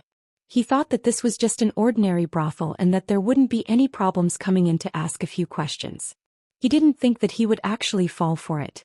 That winter moon resin was definitely lit in a hidden corner of the room. Yunyang looked at her wrist that was slapped red. Her gentle and affectionate face changed. She revealed a sinister sneer and scolded, "Stinky brat, you still dare to make a move against this old lady. This old lady wants to see what kind of immortal you are. You actually dare to have ideas about our drunken cloud pavilion." As her voice fell, she reached out to grab Yi Jioga. A faint layer of black gas appeared on her white palm. Yi Jioga forcefully bit the tip of her tongue. She gathered her spiritual energy and was about to counterattack. However, Yunyang's eyes suddenly rolled back and she fell to the ground with a bang. Following that, Zishang's perfect figure appeared behind Yunyang. His handsome face revealed a light smile. His purple eyes flashed with a trace of ridicule. He hooked his snake tail and pulled her into his embrace. Lowering his head, he smiled and said, "Little Jioga, this sovereign only took a nap. How did you end up in such a sorry state?" Zishang's warm breath blew on her face, bringing with it an intoxicating smell. Yi Jioga felt her head become even more dizzy. She didn't want Zishang to laugh at her. She forcefully said, "Who said this lady was in a sorry state? This lady came out to pick up girls. I am very carefree." Although this girl Yunyang's heart was a bit poisonous and her methods were a bit ruthless. "Is that so? I didn't think that little Jioga would be able to kill both men and women. However, it seems that this woman's service isn't enough. How about this sovereign personally do it? I guarantee that you will be satisfied." Zishang said as his hand that was holding Yi Jioga's waist slid down. Chapter 37. Yi Jioga only felt a pair of hot hands moving around her body, igniting countless sparks. It was as uncomfortable as burning her body. She had no choice but to stick close to Zishang's cold body to feel slightly better. But she was clearly drugged, so why did it feel like she was in heat? Yi Jioga felt the danger of losing her virginity, so she used all her strength to push Zishang away. "Go away." But in front of Zishang, her strength was no different from a kitten scratching an itch. "Pitiful Xiao Jioga, be obedient and let this sovereign see your tongue." Zishang lowered his head and gently kissed her lips, coaxing her to open her mouth. Yi Jioga subconsciously opened her mouth and scolded, "Scram." But before she could say the word scram, Zishang's cold and fragrant tongue had already entered her mouth. Like a violent storm, it swept through her mouth and finally wrapped around her injured tongue and gently sucked. The pain and numbness made Yi Jioga's mind even more muddled. Her body was soft like a pool of water, and she was pulled by Zishang onto the peach-red bed. The unbearable big bed let out creaking sounds. Yi Jioga struggled with all her might, but she was tightly entangled by Zishang. Her mouth was blocked, so she could not even make a sound. A numb feeling came from all parts of her body. It was as if there were butterflies flying in her stomach, making people want to sink into it. Just when Yi Jioga's chastity was about to be lost, a soft knocking sound came from the door. The brothel keeper's ambiguous voice came in. Young Master Yi, is Yun Yang satisfied with your service? Yijioga suddenly felt a pain in her neck and her mind immediately returned. She opened her eyes and saw Zishang lifting up her neck. The sharp white snake teeth were still stained with a bit of fresh blood. Mom, don't worry, young Master Yi is very satisfied. Zishang smiled and let out Yun Yang's voice. Hee, that's good. The brothel keeper let out a vulgar laugh. Beast. Yijioga's breathing was chaotic and her face was flushed red. She wanted to slap Zishang's handsome face, but he caught it. Xiaojioga is truly heartless. This sovereign helped you cure the poison out of kindness, and this is how you repay this sovereign? Zishang licked the blood on his fangs, then brought Yijioga's palm to his mouth and bit it lightly, leaving 2 white marks. Yijioga wanted to retract his hand, but Zishang held onto Yijioga's hand very tightly. Zishang's expression seemed to be saying, if you don't give me an explanation, I won't let you off. This is the first time I've heard that detoxification requires rubbing the chest, touching the legs and biting the neck. Yijioga's chest was still burning with pain. This damned lecher was rubbing her with the strength of a steamed bun. Not to mention her legs and neck. Zishang's tail was still tightly wrapped around her thighs, and the tip of its coquettish tail was moving ambiguously along her legs. You're talking about this? Zishang pinched her again and said in a serious manner, I saw that it was really small here, so I was kind enough to rub it for you. You really don't know what's good for you. Is that so? Then I really have to thank your whole family. Yijioga gritted his teeth and smiled. Who did he offend with a small chest? No need to thank me. Zishang's bright red lips hooked up, smiling like a flower that had drunk its fill of blood. Let go, don't delay me from doing proper business. Yijioga fiercely slapped Zishang's hand away. Her martial strength was inferior to his, so there was no point in continuing to argue. It was more important to do proper business. Alright. Zishang reluctantly let go of Yijioga. Yijioga turned over and got off the bed. While tidying up her messy hair and clothes, she searched the room for winter moon resin. Sure enough, she found a slightly burnt white candle in a hidden cabinet. Just this little thing was enough to make Drunken Cloud Pavilion close down, but her goal was not this. Yijioga checked Yun Yang and found that she was still unconscious. She planned to tie her up and interrogate her. Just kill her here, why go through the trouble of bringing her back? Zishang reclined on the peach blossom bed. His white jade-like palm was propped up on the side of his cheek. His black hair was like a crow's feather that spread across the entire bed. His coquettish face had an indifferent expression. Although he was half human and half snake, his peerless appearance completely transcended gender and species. He was so beautiful that people could not move their eyes away. The so-called flower queen Yun Yang was not even worthy of carrying his shoes in front of him. Then you help me ask. Yijioga had no feelings towards Zishang's beauty. He only knew that his demon eye was very powerful. Previously, when Honglu falsely accused her, Zishang had helped her once. What's in it for me to help you? Zishang slightly raised his long eyebrows. His peach blossom eyes ambiguously swept across Yijioga's body. He had not touched enough just now. 1 drop of blood. Yijioga did not give him any room to choose. Fine. Zishang was in a good mood and readily agreed. His snake tail swayed in front of Yun Yang. His fingertip released a purple light as he pointed it at her forehead. Yun Yang suddenly opened her eyes and stiffly sat up. She blankly stared at Zishang as if she was a doll being controlled by him. Ask whatever you want to ask. Zishang's body leaned against Yijioga's body as if he had no bones. Help me ask her whose business Drunken Cloud Pavilion belongs to. Why did she use bewitching incense on me the moment we met? After Yijioga spat out a series of questions, he closely stared at Zishang. He wanted to see how he was going to use his demon eye technique. Okay. Zishang did not avoid it. He began to use his demon eye technique in front of Yijioga. His purple pupil suddenly split into 2 pupils. After turning a circle, it returned to a thin line. Yun Yang's gaze towards Zishang became even more lax. Her mouth opened and closed. Like a bamboo tube spilling beans, she said everything that Yijioga wanted to know. So this Drunken Cloud Pavilion was actually the Su family's business. It was also a place they used to gather information and trade people. Because they had done too many shady things, they were very wary of unfamiliar faces.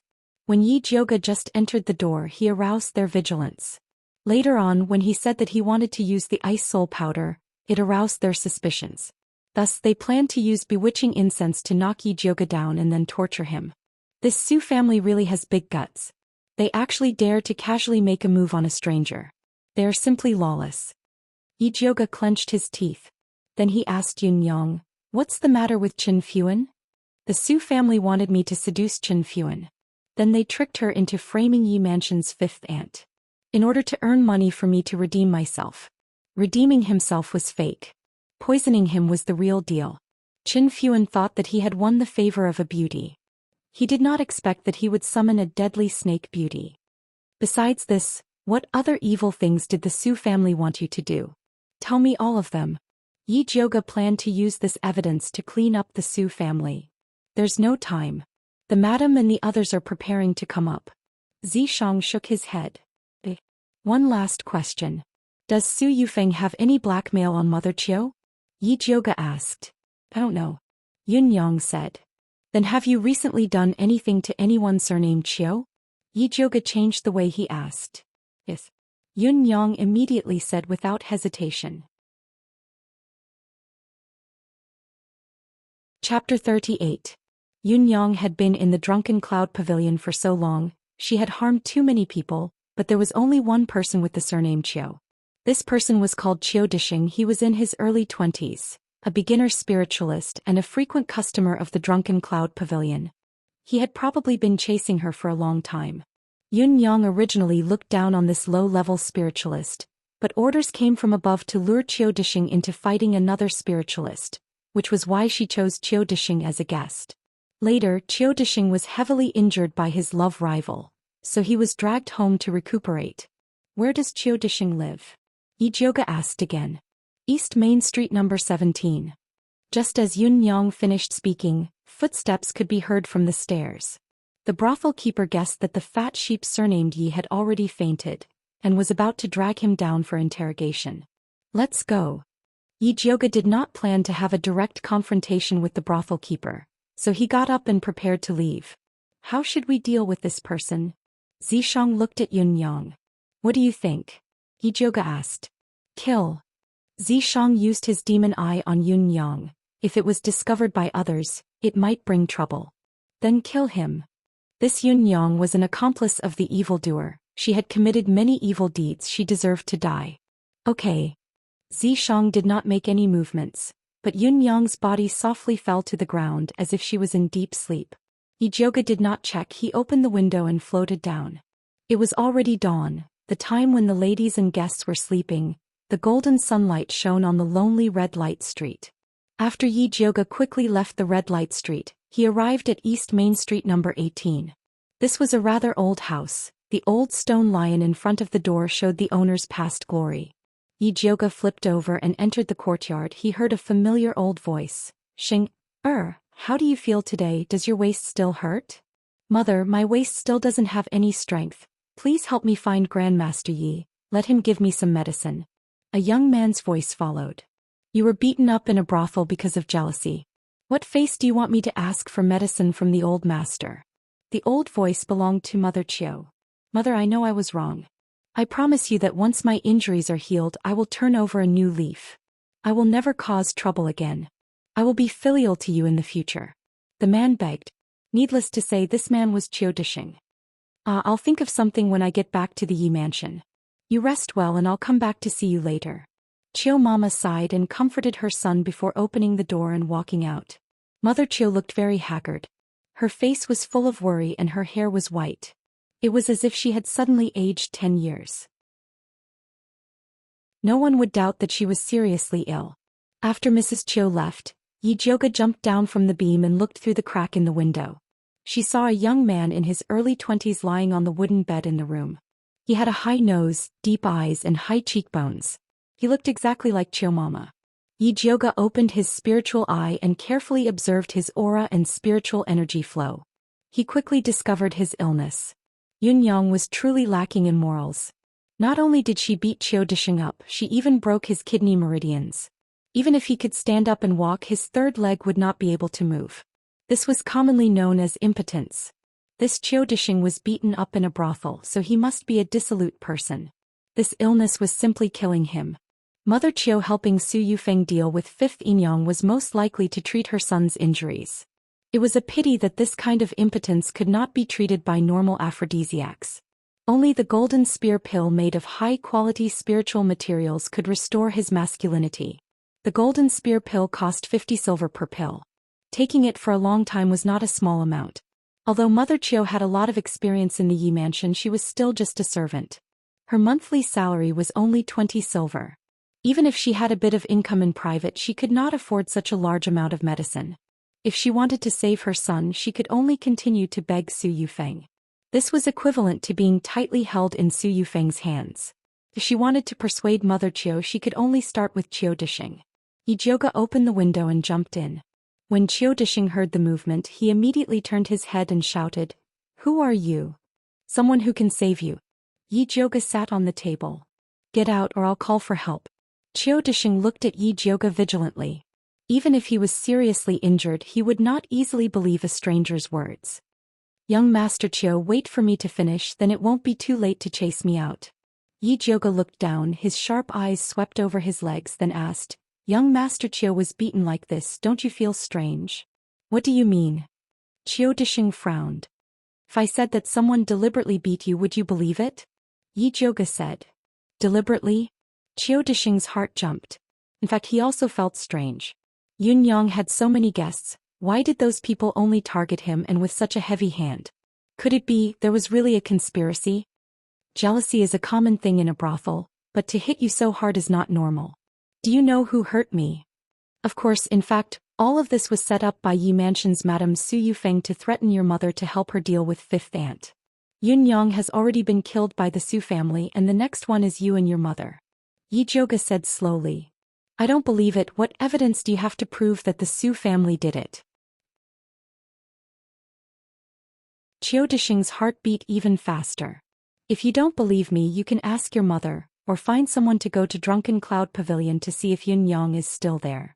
Yi Jioge got up and said, "When you think it through, I will come to you again and then we can talk about how to treat your injury."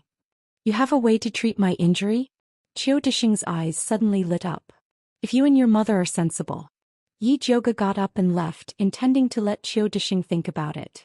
"Why don't you just find Mother Qiu? Why go through so much trouble?" Zishang couldn't understand Yi Jioge's thoughts. Wasn't it just to let Mother Qiu testify against Su Yufeng, directly threaten her? Why did he run to Qiu Dishing to treat his injury? What do you know, Mother Qiu helped Su Yufeng harm fifth aunt, which is equivalent to betraying Yi Yuxuan. She won't easily come out unless she is forced to a dead end. Yi Jioge looking for Qiu Dishing was just to probe. She hasn't used her real move yet. You humans are troublesome. Zishang sneered and didn't say anything. Yi Jioge quietly returned to Purple Forest Park. Just as he changed his clothes, Mother Qing came over and reported, "Eldest Miss, fifth aunt is awake." Chapter 39. Madame Wu woke up. Did she say anything? Yi Jioge sat in front of the dressing table, took out a pearl butterfly hairpin from the jewelry box, and began to draw on her hair. No. Qing's mother took the hairpin and helped Yi Jioge put it in place. Then she said, "Qing Lu said that after fifth aunt woke up she was lying on the bed in a daze as if she had lost her soul. She couldn't even drink water.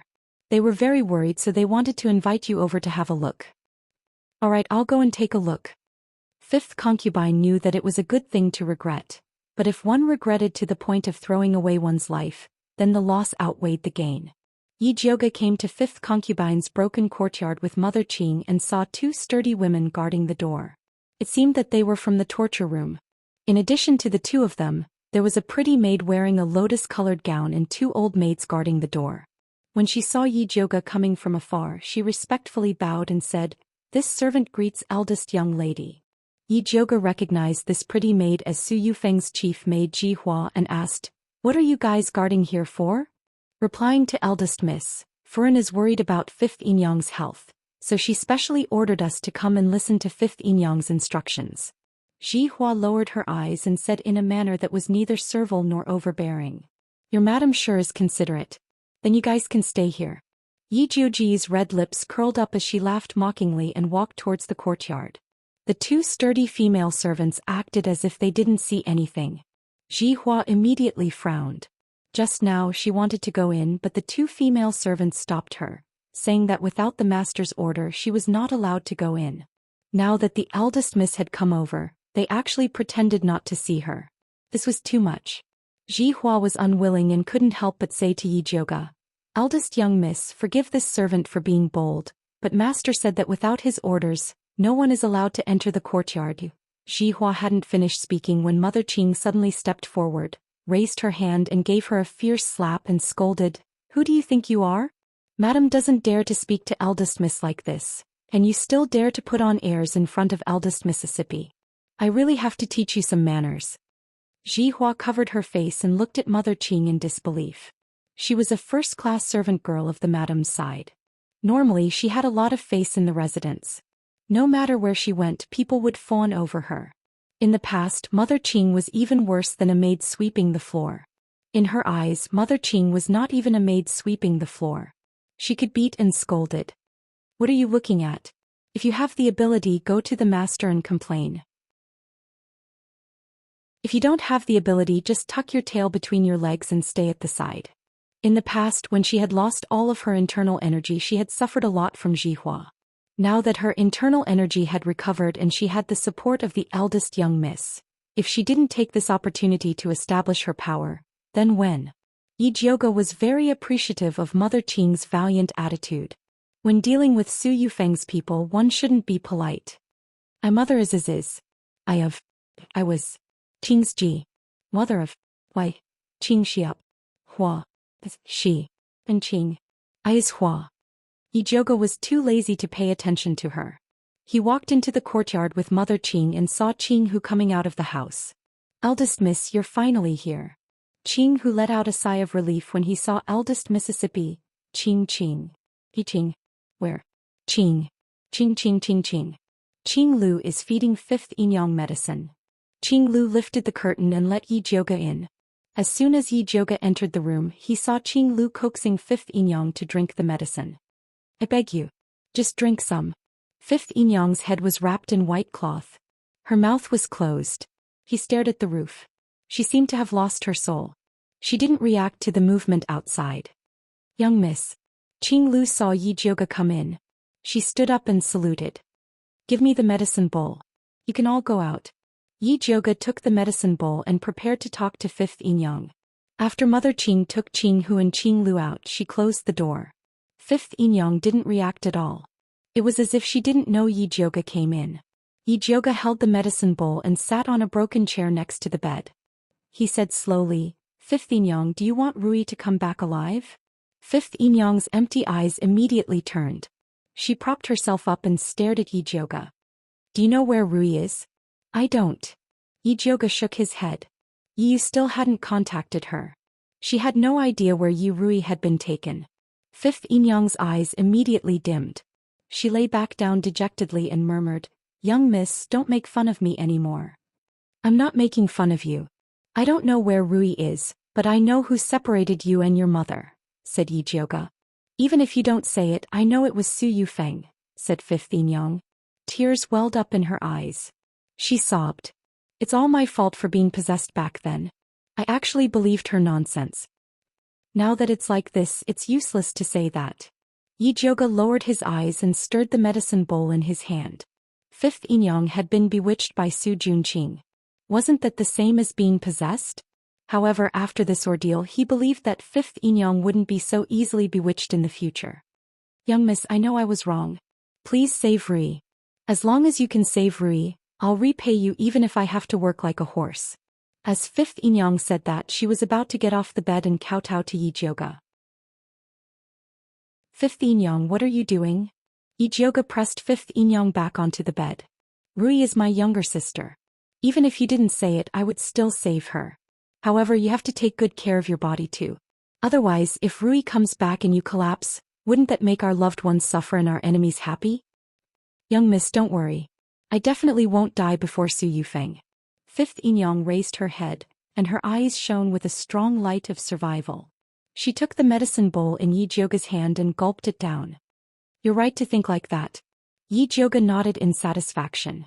If fifth Yinyang, the victim, died, it would be useless even if she found Su Yufeng's weakness.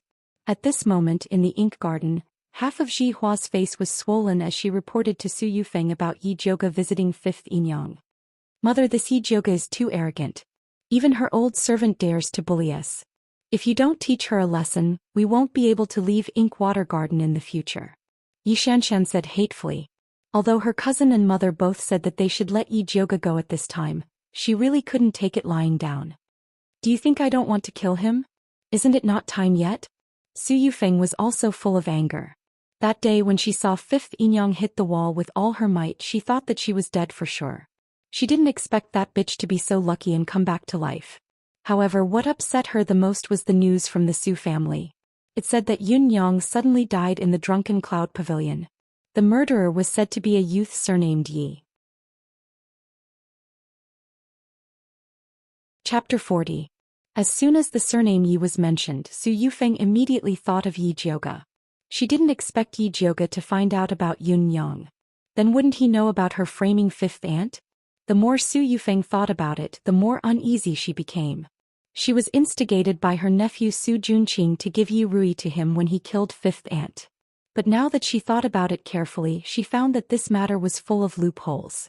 Although Yi Yushuan hadn't found anything yet, it was hard to say after a long time. If Yi Rui was found by Yi Zhouge, then her situation would be bad. Yi Yushuan wouldn't let her go. The only thing she could do now was to quickly kill Yi Rui. But Su Junqing refused to tell her Yi Rui's whereabouts. Speaking of this nephew's recent behavior, she couldn't see through him. Mother, what are you thinking about? Yi Xianxian saw her mother's uncertain expression and suddenly felt strange.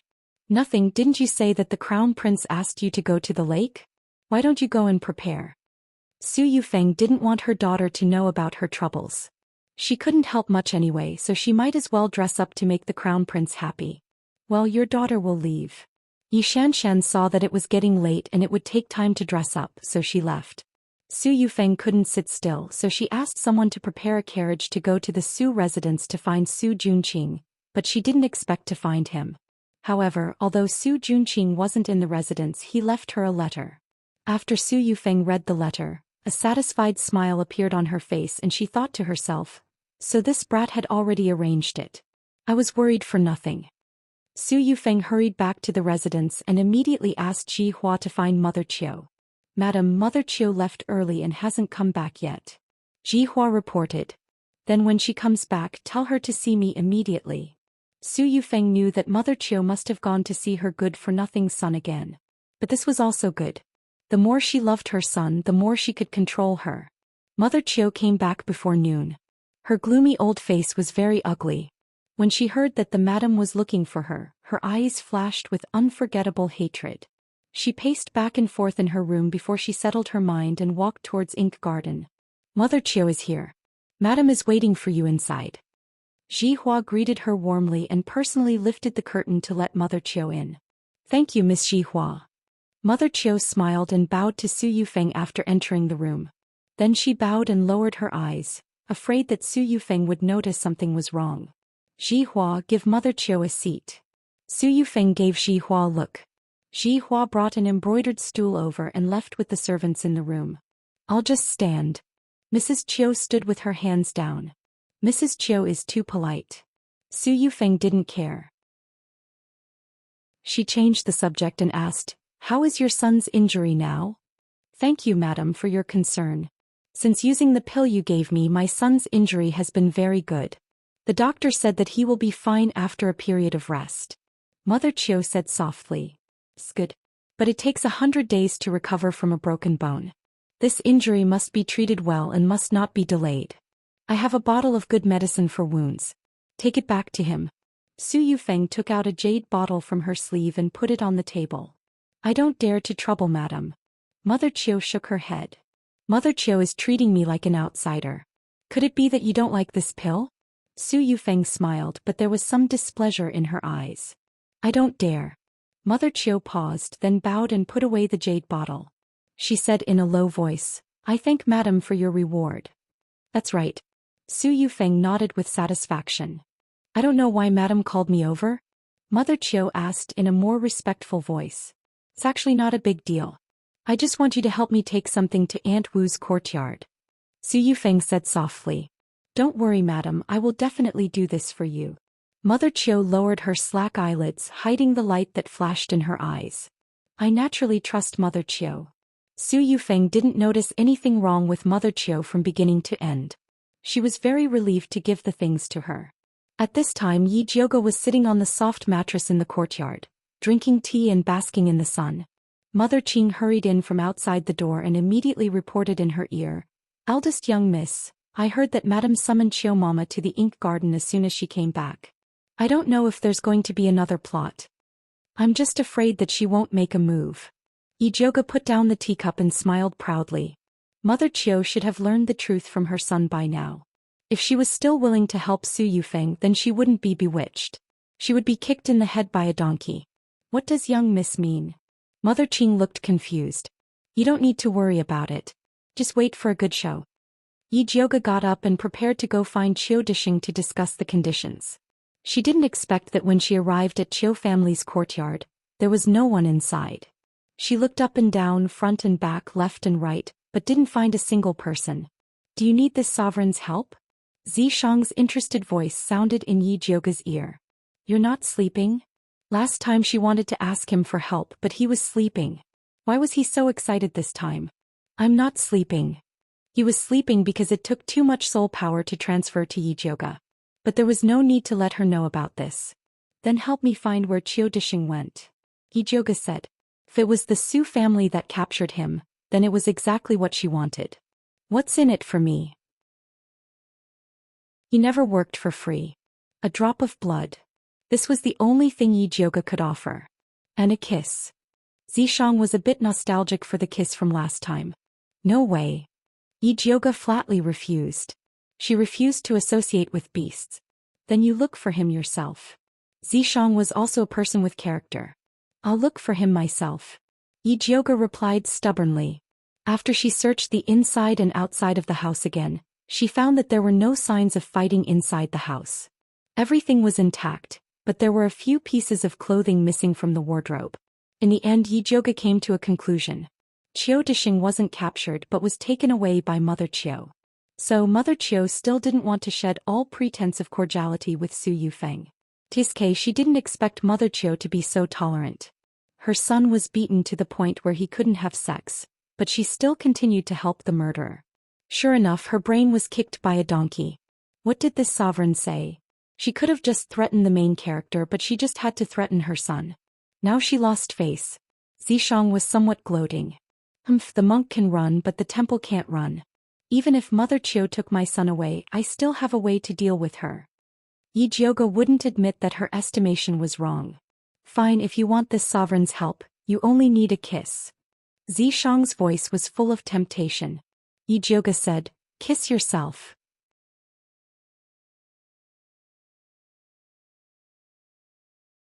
Chapter 41.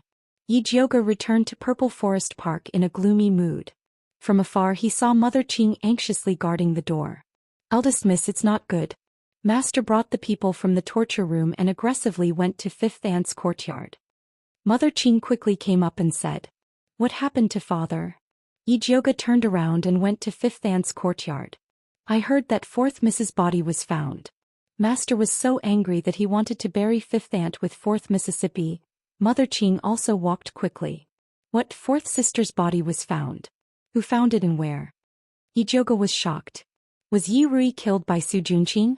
Then why didn't Yi Yu come to inform her?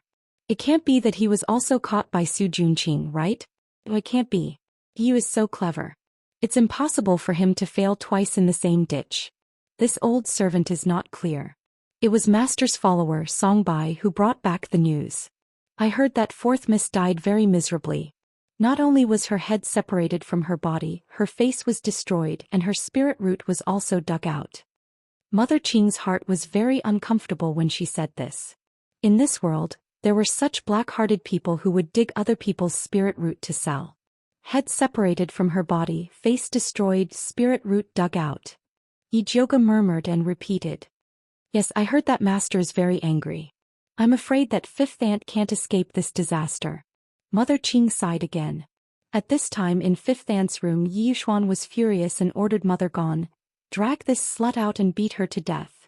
When Fifth Aunt was pulled out of bed, she still didn't know what happened. However, she promised Yi Jioga to live well. She absolutely couldn't be beaten to death like this. She quickly begged Yi Yuxuan, "Master, please look at Rui's face and spare this concubine's life for the time being. When Rui comes back, you can beat or kill this concubine without any complaints." Before Yi Yuxuan could say anything, Su Yufeng pointed at the fifth concubine and scolded, "Hey, you still have the face to mention Rui.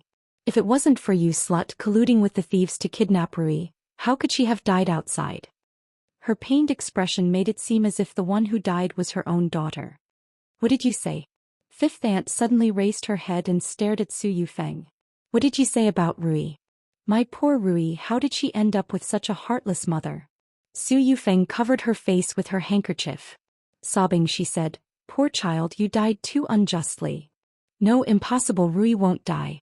You lied to me, you lied to me." Fifth Aunt's eyes burst with blood. Like a mad tiger, she wanted to fight with Su Yufeng, but she was held down by Mother Gone. Master was right in front and would not allow Fifth Young to be presumptuous. "Ai, if you knew this would happen, why did you do it? It's too late for you to regret it now."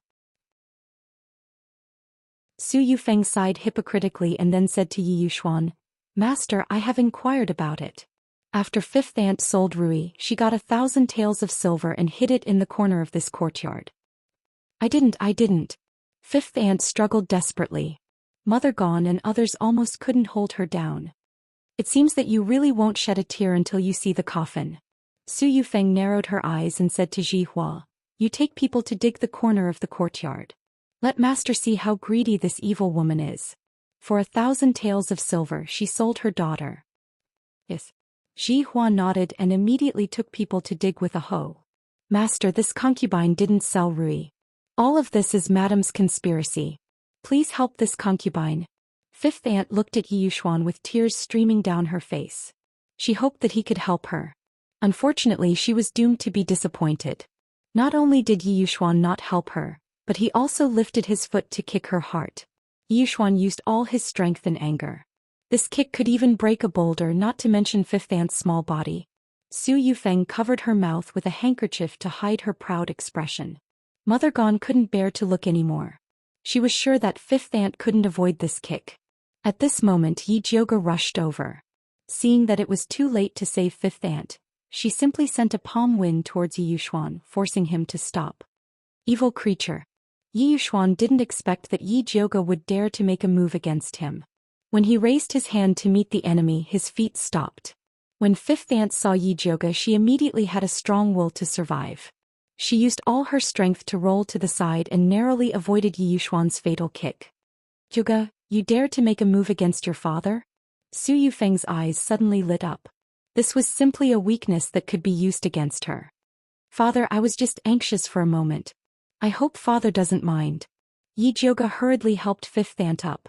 Seeing that she was fine, he let out a sigh of relief. He immediately raised his head to look at Su Yufeng and said sternly, "On the other hand, madam, seeing father make a mistake, not only did you not stop him, you even encouraged him to make mistakes again and again. Isn't this harming him? Jioga's mouth is really powerful.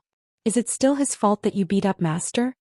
Su Yufeng smiled contemptuously. "Madam's words are really funny. Father is a spirit master and is a famous figure in Shangjing. How could he be beaten up by a small spirit master like me? If your words were to spread, I'm afraid you would be laughed at. What are your intentions?" Yi Jioga sneered. "Big sister, it's useless for you to quibble. Just now you made a move against father. Everyone in the courtyard saw it." Yi Xianxia said from the side. "You saw me make a move, but did you not see me save Fifth Aunt?" After Yi Jioga finished speaking, he said to Yi Yuxuan, "Father, no matter what, Fifth Aunt is Rui's mother. If you kill her indiscriminately, won't Rui be heartbroken when she comes back? If Rui can come back, I naturally won't kill her. But now that Rui is dead, what's the point of keeping this bitch?" Yi Yuxuan said hatefully. "Father, you said Rui is dead. Where is her corpse?" If Yi Jioga didn't see Rui's corpse with his own eyes, he definitely wouldn't believe that she was dead. Rui's corpse is still in the Ministry of Justice. As soon as Yi Yuxuan heard the news, he immediately brought people to kill Fifth Ant. He didn't even have time to bring Yi Rui's corpse back. Father, I heard that the corpse was decapitated and its face was destroyed.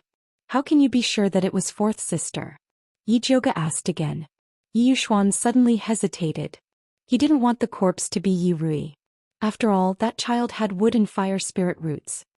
Songbai, I heard that you were the one who sent the message today. Say it again. Yi Zhouge's gaze turned and landed on Yi Yuxuan's follower.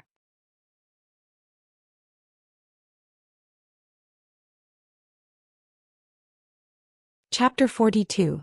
Songbai looked at the master hesitantly. Seeing that he didn't stop him, he said, answering to eldest miss, today the Ministry of Justice sent a message saying that they found a 7-year-old female corpse with a token from Yi Mansion. So they asked us to go and see if it's someone from Yi Mansion. So the Ministry of Justice didn't make a conclusion. How can father be sure that it's fourth sister? Yi Zhouge asked. A 7-year-old female corpse with a token from Yi Mansion. Who else could it be other than Rui? Su Yufeng interrupted, and I have received reliable news that Fifth Inyang sold Rui to a black brothel that specializes in taking spiritual roots. The 1,000 taels of silver is buried in this yard. After that she turned to ask Ji Hua, did you find the box? Found it. Ji Hua came over with a servant woman and put a small box with a lock in front of everyone. The evidence is conclusive. What else can Fifth Inyang say? Su Yufeng pointed to the small box. I don't have it. Fifth Inyang shouted. I want to see what treasure is inside. Madam knows it better than Fifth Inyang. Yi Zhouge kicked the small lock and opened the box to find a pile of broken stones, not silver at all. Su Yufeng's eyes widened and she almost shouted. She clearly asked Chiu Mama to bury the 1,000 taels of silver and Yi Rui in Fifth Inyang's yard. How did it turn into stone? Madam, you keep saying that this box contains the money Fifth Inyang sold her daughter. I didn't know that this broken stone is so precious that it's worth the life of her own daughter. Yi Zhouge squinted at Su Yufeng. Fifth Inyang must have secretly exchanged the silver. Su Yufeng gritted her teeth and said. You're the one who said that it's buried here and you're the one who exchanged the silver. Madam, why don't you tell us where Fifth Inyang exchanged the silver? Let's hurry and find it so that we don't waste Madam's efforts. Yi Zhouge raised his voice so that everyone in the yard could hear him clearly. Su Yufeng didn't know where Chiu Mama put the silver. In order to avoid suspicion, Chiu Mama didn't live in Yi Mansion during this period of time. Now she couldn't find her. However, even if the silver disappeared, she still had a way to deal with Fifth Concubine.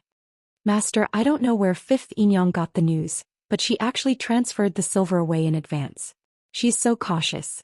No wonder she could bring people in and steal the Rui. Su Yufeng wiped her tears and said mournfully, it's a pity that our Rui died so miserably.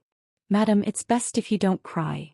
Yi Zhouge sneered, turned his head and said to Yi Yuxuan, Father, let's go to the Ministry of Justice to see if that girl is doing as she pleases. If it's just a misunderstanding and you're shouting and killing here, it would be bad if word of this got out. Yi Yuxuan cared about face the most in his life, so of course he didn't want his own mansion to have such a reputation. He nodded and said, all right, then let's go to the Ministry of Justice and take a look. Master, I'll go with you. Su Yufeng was afraid that Yi Zhouge was up to something. I'll go too. Yi Xianxia wanted to watch the show. Master, I. Fifth Concubine also wanted to go, but Yi Zhouge held her shoulder. Fifth Concubine will be locked in the prison first. Wait for father to come back before dealing with her. Yi Yuxuan was currently angry, so it was better for Fifth Concubine to avoid the limelight. Take her away. Yi Yuxuan ordered mother gone. Then he waved his hand and brought Su Yufeng, Yi Xianxia, Yi Zhouge, and the others to the Ministry of Justice. The person in charge of receiving them was Shangjing's most famous spirit hunter, Wan Xiang. He was about 25 years old, and his handsome facial features were deep as if they were carved by a knife. He was tall and straight, filled with the aura of a tough man, and had a cold and ruthless appearance. It was said that although he was born as a commoner, he was extremely talented and was an intermediate spiritualist at a young age. The Ministry of Justice spent a lot of effort to invite him over. When Wan Xiang saw Yi Yuxuan bringing his wife and daughter, he immediately frowned and said coldly, the morgue is an important place in the Ministry of Justice. Only Master Yi is allowed to enter. Alright, all of you wait outside. Yi Yuxuan also knew that Wan Xiang's temper was famous for being cold. He did not give face to anyone, so he was too lazy to waste time arguing with him. I want to go in as well. Yi Zhouge stood in front of Wan Xiang and looked straight into his eyes. Do you not understand human language? Wan Xiang's eyes darkened and his voice was as cold as ice. If it was a normal woman, she would have been scared to tears. I suspect that the girl's corpse was deliberately used to frame my fourth sister, so I want to go in and examine it. Yi Zhouge's eyes were like torches and she did not back down. You know how to examine corpses? Wan Xiang's expression loosened a little. Yes. Yi Zhouge nodded. Examining corpses was also a necessary skill for a former secret agent like her. Zhouge, what are you doing? Hurry up and back off. Yi Yuxuan shouted unhappily. Their Yi residence was an aristocratic family of alchemists. When did it become an aristocratic family of alchemists? Do you have a way to examine a destroyed spiritual root? Wan Xiang ignored Yi Yuxuan and asked. If the spiritual root is destroyed, we can still examine the bones. Examining the bones is more reliable than examining the spiritual root. Yi Zhouge said seriously. Come in. Wan Xiang nodded, turned around and walked towards the Ministry of Justice's prison. Yi Zhouge immediately followed. Yi Yuxuan looked at the two of them with hatred and followed behind them with a dark face. Although Yi Xianxia wanted to follow them, she did not dare to be presumptuous when she thought of Wan Xiang's sour face. She could only pull Su Yufeng's arm anxiously and asked in a low voice, Mother, is that corpse really fourth sister? Of course. Su Yufeng nodded. She believed that Su Junqing would not lie to her. When Su Junqing asked her for Yi Rui, she also suspected that Su Junqing was after Yi Rui's spiritual root. Now that Yi Rui had been captured for so long, it was time to take what should be taken. What was the point of keeping the corpse? Good. Yi Xianxian immediately felt relieved. Yi Rui was dead and Aunt Wu would not be able to live either. No matter what Yi Zhouge said, it would be useless. Moreover, Yi Zhouge had contradicted her father for Aunt Wu, so her father would definitely not tolerate her anymore. When the time came, they would find her father and join forces. They did not believe that they could not kill Yi Zhouge. At this moment, Yi Zhouge and Wan Xiang had just walked to the morgue behind the Ministry of Justice. Although the room was very spacious, there was only a black coffin in it. The entire room was filled with a strange stench. This morgue is specially used for unsolved cases. As Wan Xiang spoke, he opened the coffin from the side, and it happened to be facing Yi Yuxuan and Yi Zhouge. Yi Yuxuan almost vomited when he smelled the stench coming from the coffin. He immediately covered his nose and distanced himself from the coffin. Yi Zhouge had already noticed Wan Xiang's little trick. He did not say anything and covered his mouth and nose with a handkerchief. After the stench drifted away, he moved closer to the coffin and carefully observed it. Chapter 43. Inside the coffin was the naked corpse of a headless girl. Her body was filled with knife and whip wounds and had been soaked in water until it had turned white, emitting a rotting smell. The head placed beside the corpse was even more tragic. The facial features had been cut off and the spiritual roots at the back of the head had been dug out. All that was left was a head of messy black hair. It was impossible to tell what she looked like. Lord Wan, where did you find this girl's corpse? What was the situation like? Yi Zhouge asked solemnly. This girl's corpse was discovered by the villagers of Three Bends village. Because the longevity lock on the corpse had the 3 words Yi Rui carved on it, we came to your Yi residence. After Wan Xiang finished speaking, he took out a wooden plate from the side. On it, there were 5 exquisite pieces of jewelry that were used by girls. In the middle, there was a longevity lock made of old silver. On it, there was an image of a blossoming flower. On the back, there were the 3 words Yi Rui. This longevity lock is indeed from our Yi residence. Yi Yuxuan said with a frown. This longevity lock was originally designed by a craftsman, specially made for the girls in the residence. Although Yi Rui was not valued by him, she was still his daughter. Therefore this longevity lock was still there. Yi Zhouge did not ask any more questions. Instead, she opened her spiritual eye and carefully examined the corpse before saying, "This is a 7-year-old girl. She should have died yesterday at the hour of the morning. Before she died, she was violated and abused. After her death, her head was chopped off and soaked in water." The more Wan Xiang heard, the more shocked he was. Originally he only wanted to try and let Yi Jioge in. He did not expect her to be able to say so many things. Furthermore, it was even more comprehensive than the coroner. Then is this corpse Rui's? Yi Yuxuan was only concerned about this question. I can't be sure about this. Let's first examine the bones to see if it's a fire or wood spiritual root. Yi Jioge did not dare to make a rash judgment. How do you intend to examine the bones? Do you want the coroner to help? Wan Xiang wanted the coroner to secretly learn from him. Sure. Also, ask him to help me prepare the withering grass, white swansea. Yi Jioge said the names of 5 herbs in one breath. These were the ingredients for examining the bones later. Sure. Wan Xiang nodded. He went out and called for a bailiff, asking him to immediately ask the coroner, Bai Songling, to prepare the herbs that Yi Jioge needed. Soon Bai Songling came over with the herbs. Yi Jioge had thought that coroners were all eccentric old men, but Bai Songling turned out to be very young. He was in his early 20s and wore a green robe. His skin was like jade, his lips were red, his teeth were white, and his smile was bashful. He looked like a delicate scholar. However, Yi Jioge felt that Bai Songling wasn't as weak as she looked, but she couldn't tell exactly how strong she was. Bai Songling was also quite surprised to see Yi Jioge standing beside the coffin. She then looked at Yi Yuxuan, who was far away from the coffin, and didn't know who to give the medicine bag to. Give it to me. Yi Jioge took the initiative to take the medicine bag. He opened it and found that the medicine inside was all good medicine. It was obvious that it was carefully selected. Bai Songling walked to Wan Xiang's side and asked in a low voice, what happened? He had thought that Yi Yuxuan would personally examine the corpse. How could it be Yi Jioge? One had to know that Yi Jioge's reputation in Shangjing was not good. Anyone who mentioned her would call her an idiot, useless, and ugly girl. Just watch. Wan Xiang didn't say much. Although he was a little surprised by Yi Jioge's autopsy, he reserved his evaluation of her before the results came out. Lord Wan, can you find a place for me to make the medicine? Nowadays, people paid attention to exclusive secret recipes, so Yi Jioge's request was very reasonable. Yes. There was a small room in the morgue that was specially used to store autopsy items. Yi Jioge walked into the small house and quickly crushed these herbs, mixing them together. Finally, he concocted an ink-black solution. She put the medicine into a small porcelain bottle and came out to borrow a boning knife from Bai Songling. She quickly removed all the hair, skin, and flesh on the girl's Bai Hui acupoint, revealing the clean and white skull. Wan Xiang and Bai Songling's eyelids twitched.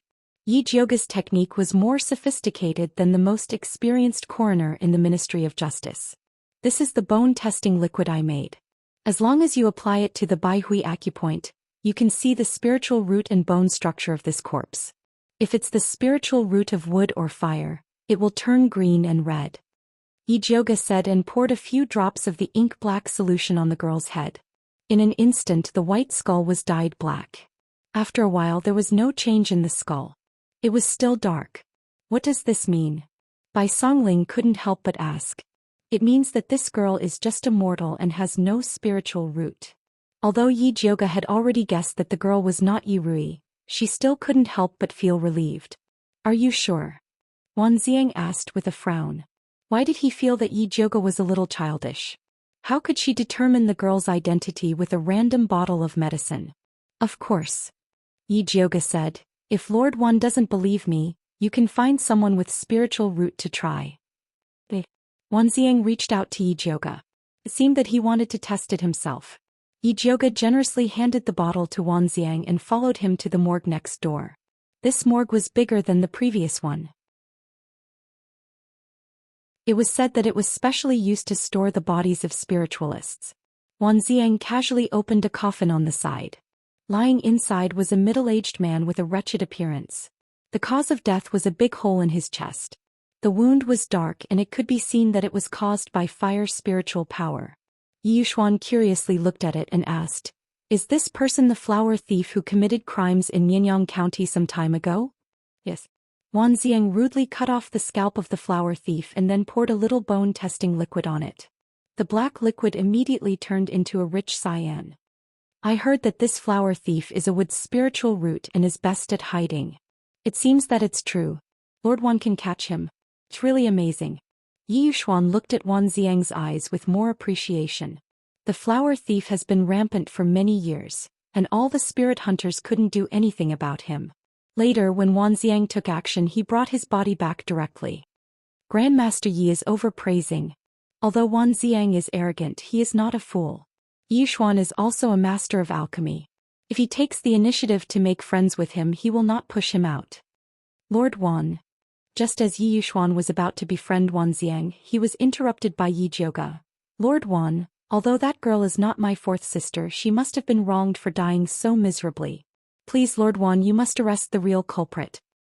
This is natural. In fact, we have long found that many girls have been lost in the nearby villages, but their families have not come to report it.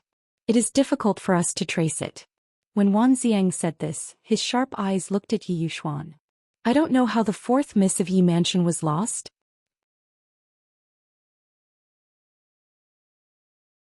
Chapter 44. My daughter was lost when I went out. We have already found some clues. Lord Wan, you don't have to worry about it. Yi Yuxuan acted as if finding a daughter was just a small matter. Yi Zhouga knew that Yi Yuxuan cared about his face and would never bring the scandal in the mansion to the Ministry of Justice. Whether the fifth aunt really had an affair with someone or not, it would not be good if it was spread out. So she did not say anything. Wan Xiang also knew that the relationship between these big families was complicated, so he did not ask any more. Lord Wan, I have another request. I hope that the Ministry of Justice will not spread what happened today, so as not to damage my daughter's reputation. The girl died so miserably and was violated before she died. Yi Yuxuan did not want to have anything to do with her at all. Wan Xiang suddenly felt that it was a little funny. His whole family had come to the Ministry of Justice. Even if he didn't say it, others would be able to guess what was going on. However, since Yi Yuxuan had already spoken, he nodded and agreed, of course. Bai Songling added with a smile, Master Yi, don't worry. The Ministry of Justice is famous for keeping a tight mouth. We will not leak anything. However, please keep the bone examination a secret. Otherwise, if the criminals know about it, I'm afraid they will not leave us any bones in the future. Yi Zhouga did not wait for Yi Yuxuan to speak and said, of course, my father and I will definitely keep it a secret. If anything is leaked, our Yi Mansion will be despised by millions of people. Yi Yuxuan saw that Yi Zhouga swore on his Yi Mansion and was immediately angry. However, he could not teach her a lesson in front of Wan Xiang and Bai Songling, so he could only force a smile and said, we will never say anything about the bone examination. Then I thank Master Yi and Miss Yi for your cooperation on behalf of the Ministry of Justice. Bai Songling solemnly thanked them. Lord Bai, although this girl wasn't my fourth sister, I feel that her death was quite pitiful. If there are any developments in the case, could you send someone to inform me? That would make me feel better. Yi Zhouga spoke with sincerity. Hearing this, Yi Yuxuan immediately frowned. He did not want to have anything to do with these messy things. However, on second thought, Bai Songling and Wan Xiang were both upstarts in the Ministry of Justice and had a lot of face in front of the emperor. It was good to take this opportunity to build a good relationship with him, so he did not object. Miss Yi, please rest assured. If there is any progress, I will inform you immediately. Bai Songling glanced at the bone-testing liquid in Wan Xiang's hand and asked tentatively, I wonder if Miss Yi is willing to part with the formula of the bone-testing liquid. I'm sorry. Although the method to concoct this potion is simple, it is still my clan's secret recipe.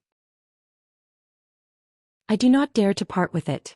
If you two sirs need it, I will send a few bottles over, Yi Zhouga said apologetically. Although the medicine used for this bone-testing water was simple, the requirements for the ratio were very strict. It could be considered as her exclusive secret recipe, so of course she wouldn't easily give it to others. Although the medicine was simple, it was very strict. It was also her. I was too impulsive. Bai Songling was not angry even though he was rejected.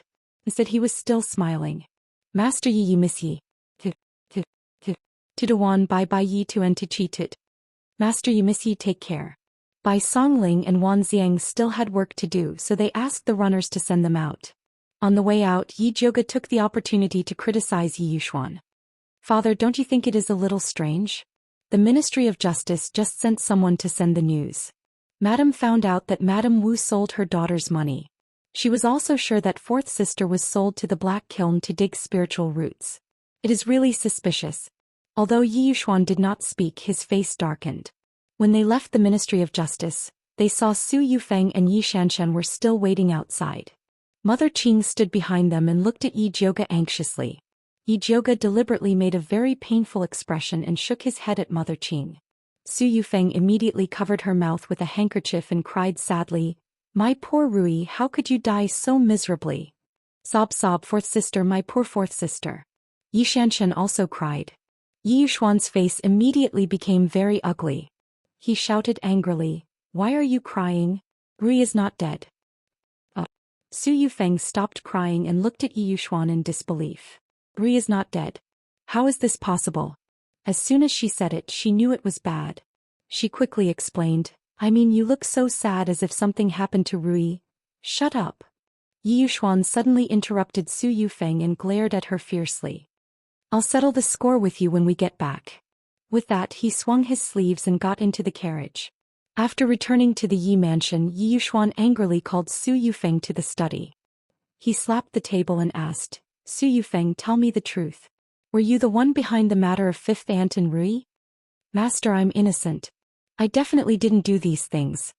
Su Yufeng quickly shook her head and denied. "Humph, do you think I don't know who you are? It's fine if you are jealous and suppress fifth aunt. I didn't expect you to even dare to do something to my own daughter. I think your courage is getting bigger and bigger." Yi Yuxuan picked up a celadone teacup and fiercely threw it to the ground. Tea and debris splattered everywhere, drenching Su Yufeng's skirt. She was so scared that her body trembled, but she knew that she couldn't admit it even if she was beaten to death. "Master, I don't know whose slanderous words you heard to wrongly accuse me, but I definitely didn't do those things. If you don't believe me, there's nothing I can do. I can only ask to go back to the Su mansion and think about it." Su Yufeng's eyes reddened. She cried like a weak willow in the wind. Yi Yuxuan thought of the old master who was still in seclusion and the Su family's imposing manner, and his anger subsided. This wife was still helpful to him, so he couldn't divorce her. So he slowed down his tone and said with a little pampering, "What nonsense are you talking about? Why are you going down? It's not like you don't know my temper. When I'm anxious, my words are a bit heavy. Don't take it to heart." "I don't dare." Su Yufeng wiped her tears and pretended to be aggrieved and moved. Yi Yuxuan's suspicions were mostly wiped away by Su Yufeng's tears.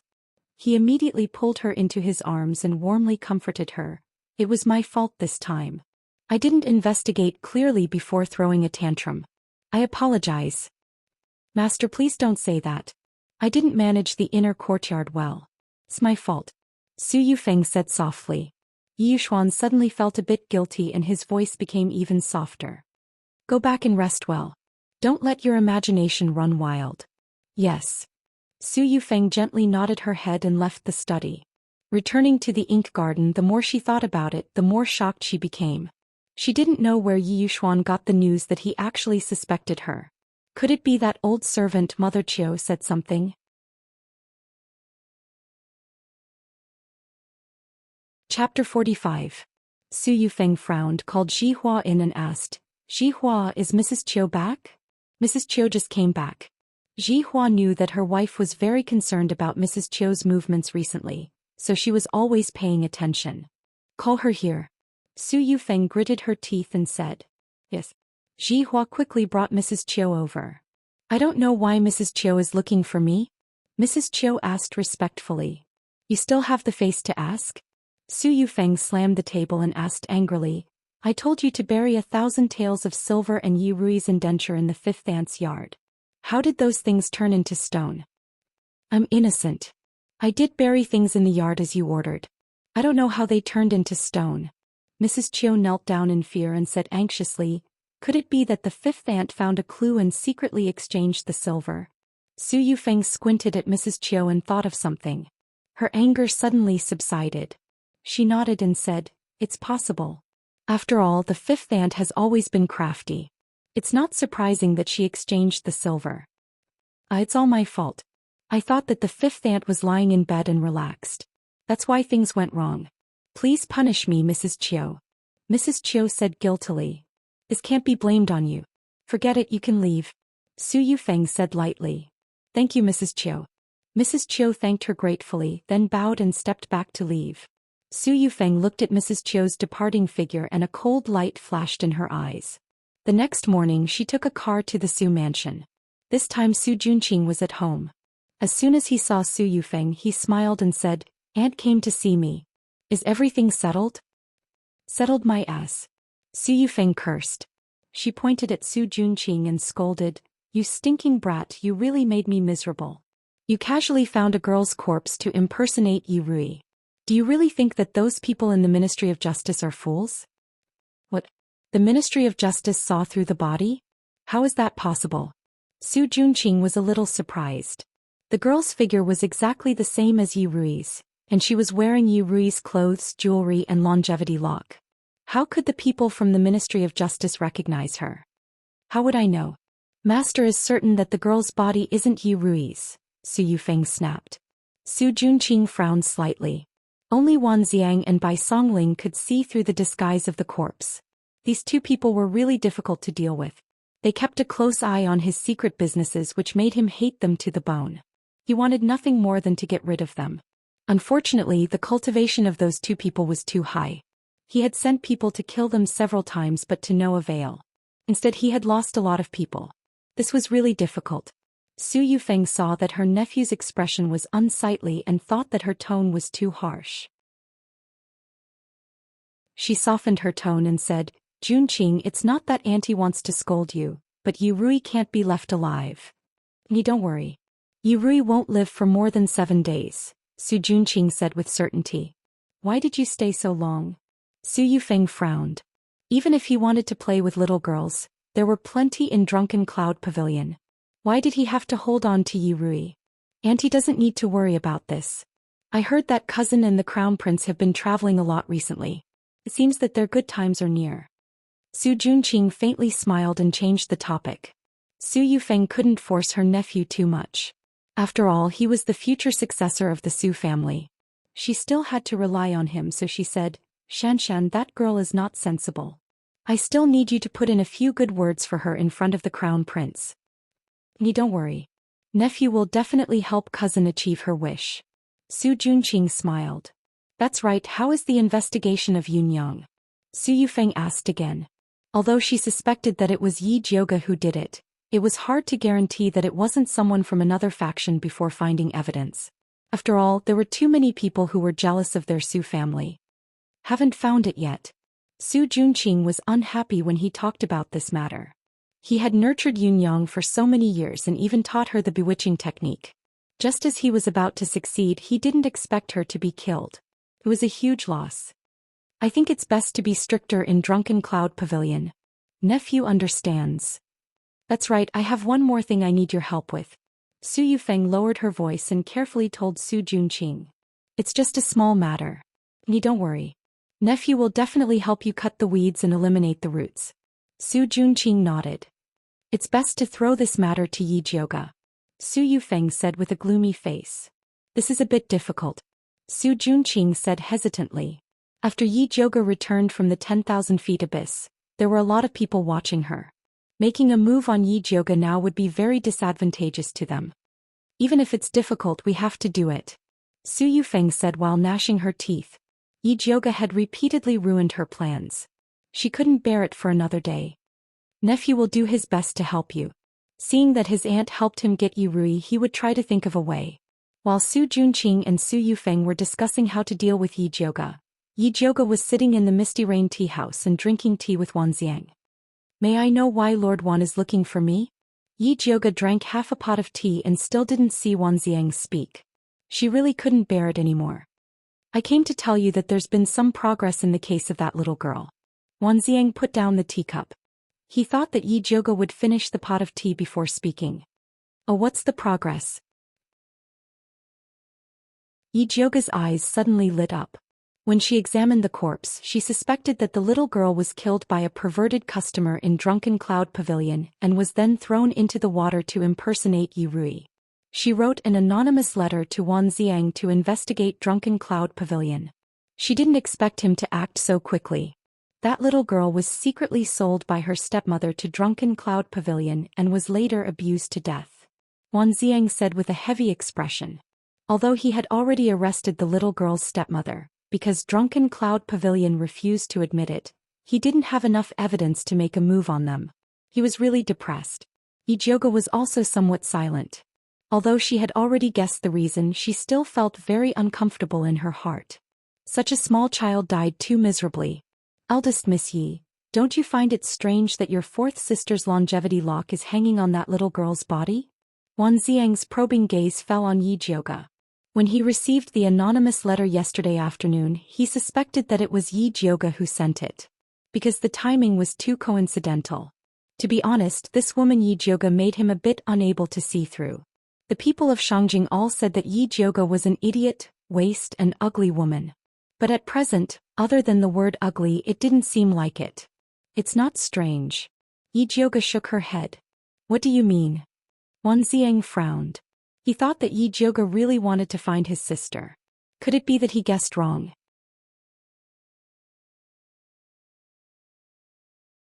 Chapter 46. Because Drunken Cloud Pavilion is the Su family's property. Yijioga said word by word.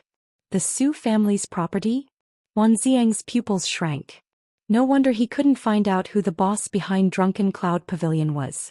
It was the Su family. No, wasn't Yi Yushuan's wife Su Yufeng a daughter of the Su family? How did fourth Miss Ye's longevity lock appear on the girl's body? Could it be that Yi Yushuan was captured by the Su family? That's right, just as Lord Wan thinks. My fourth sister was captured by the Su family. Yijioga smiled bitterly and said, I'm not afraid to laugh at you. My stepmother failed to murder me, so she set her sights on my fourth sister and her daughter. I only hate that I'm not capable enough to protect them. Damn the Su family. Wan Xiang's usually expressionless handsome face suddenly cracked. His anger overflowed. His sharp eyes were bloodshot and he seemed to have turned into a beast. Yijioga didn't expect Wan Xiang to be so angry. But looking at his expression, it seemed more like he was venting his anger. Could it be that he had the same experience? If that was the case, then she could have asked Wan Xiang to help her find Yi Rui. Unfortunately, Yi Yu's identity was sensitive and related to the treasure map. Otherwise, she could have asked Wan Xiang to help her. After Wan Xiang realized he had lost his composure, he quickly controlled his emotions and changed back to his previous cold appearance. He said stiffly, Miss Yi, if you have any clues about Yi Yushuan, you can find me. I will definitely help. Thank you, Lord Wan. Yijioga showed a grateful expression. No need to thank me. Wan Xiang didn't say anything else. There was another awkward silence in the room. Yijioga pretended to look at the sky. This Wan Xiang was too difficult to talk to. She wanted to leave. It's getting late, I'll send Miss Yi back. Wan Xiang stood up. Ever since he knew that the Su family had ulterior motives towards Yijioga, he suddenly felt that Yijioga was very weak and needed his protection. Yijioga nodded and walked out of the tea house with Wan Xiang. He didn't expect to bump into the Crown Prince and Yi Xianxian. Yi Xianxian saw Yijioga and Wan Xiang and rolled her eyes. She suddenly covered her mouth and laughed. Big sister lied to me that you came out to buy things. Turns out that you came out to drink tea with Yi Darren. I was wondering why big sister dared to break off the engagement with the Crown Prince. Turns out that you found a backer. When the Crown Prince heard this, his face turned ashen. His slender eyes glared fiercely at Yijioga. Ever since Yijioga broke off the engagement on the spot, he had already said in private that whoever dared to marry Yijioga would be going against him. He didn't expect that Wan Xiang would actually dare to be so close to Yijioga. He clearly didn't put him in his eyes. The Crown Prince said coldly to Wan Xiang, I didn't know that the Ministry of Justice was so free. How could Lord Wan have the time to drink tea with the ugly girl? His condescending attitude showed his noble status, as if Wan Xiang was just a small soldier under his command. Wan Xiang glanced coldly at the Crown Prince and said, Where I go to drink tea is not for your highness to ask. He was a spirit hunter, but he could be addressed as Lord Wan because of his high aptitude. He had the strongest fire-type spiritual root, the Thunderbolt fire. As long as he cultivated well, it would not be difficult for him to establish a family of his own in the future. Working in the Ministry of Justice was a lowly position. Even the emperor had to treat him politely. The Crown Prince wanted to embarrass him in front of so many people. He really thought too highly of himself. What do you mean? The crown prince didn't expect Wan Xiang to talk back to him. I think Lord Wan means that it won't be too late for you to care about the court officials after you become the emperor. Yi Jiuge kindly added. How dare you? The crown prince's expression changed drastically. He shouted angrily, Yi Jiuge, do you know that just because of what you said I can charge you with treason? As an adult crown prince he had many taboos in front of the emperor. One of the biggest taboos was having ambitions for the throne. If Yi Jiuge's words reached the emperor's ears he would be in big trouble. Big sister, it's fine that you usually talk nonsense in the Yi residence, but how can you be so careless when you're outside? Quickly apologize to brother crown prince. Yi Xianxian anxiously and angrily glared at Yi Jiuge before pleading to the crown prince. Big brother crown prince, you know that big sister often speaks nonsense. Please forgive her this time for grandfather's sake. Second sister, I'm not speaking nonsense. Everyone here heard the crown prince questioning Lord Wan. If I remember correctly, Lord Wan has a special pardon in the Ministry of Justice that allows him to act as he pleases. Only the emperor has the right to inquire about his whereabouts. If His Highness the Crown Prince is overstepping his bounds, then what is it if he doesn't want to be the emperor? Yi Jiuge said innocently. What nonsense are you talking about? The Crown Prince's body trembled. He didn't expect Yi Jiuge's mouth to be so sharp. Every word he said was a treason, but he couldn't say anything to refute it. The Crown Prince's gaze couldn't help but fall on Wan Xiang. If Wan Xiang could give him a way out of this embarrassing situation, then he would be able to save some face. Unfortunately, Wan Xiang didn't even look at the Crown Prince. Instead he lowered his head and said to Yi Jiuge, let's go. More and more people gathered in the tea house. Fighting with the Crown Prince would just be a good show. He was worried that it would damage Yi Jiuge's reputation. Unfortunately, Wan Xiang didn't understand Yi Jiuge. It was rare for a scumbag to put his face in her hands. How could she face herself if she didn't slap him a few times? Yi Jiuge nodded and said to Wan Xiang, okay, let's go. Then he walked straight to the Crown Prince and said in a provocative tone, Crown Prince, why are you blocking our way? Could it be that you want to challenge me again? But let me be frank this time. You have to let me slap you at least 6 times. Otherwise I won't do it. Slut. The Crown Prince thought of the humiliation he received last time and couldn't help but raise his hand to slap Yi Jiuge's face.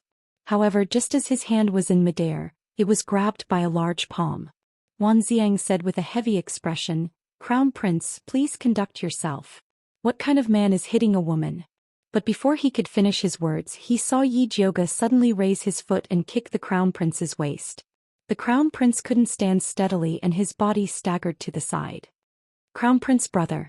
Yi Xianxian wanted to help the Crown Prince up, but she fell to the ground with him and screamed. Crown Prince, you really are a person who remembers old friendships. Thank you, thank you. Yi Jiuge smiled and praised the Crown Prince. Then he said to Wan Xiang, let's go. After saying that, he left the tea house and walked towards the place where the carriage was parked.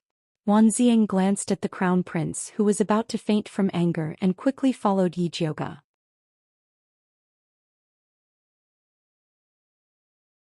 Chapter 47. Before Yi Jiuge entered the carriage, she turned around and said guiltily to Wan Xiang, I'm sorry, I was too impulsive and caused you to offend the Crown Prince. I'm really sorry. Actually, Yi Jiuge didn't feel sorry at all.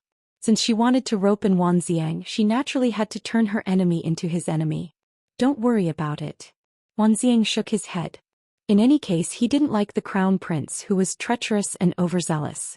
But the Crown Prince is the Crown Prince. If he wants to deal with you, you'll be at a disadvantage. Wan Xiang was truly worried for Yi Jiuge. So what?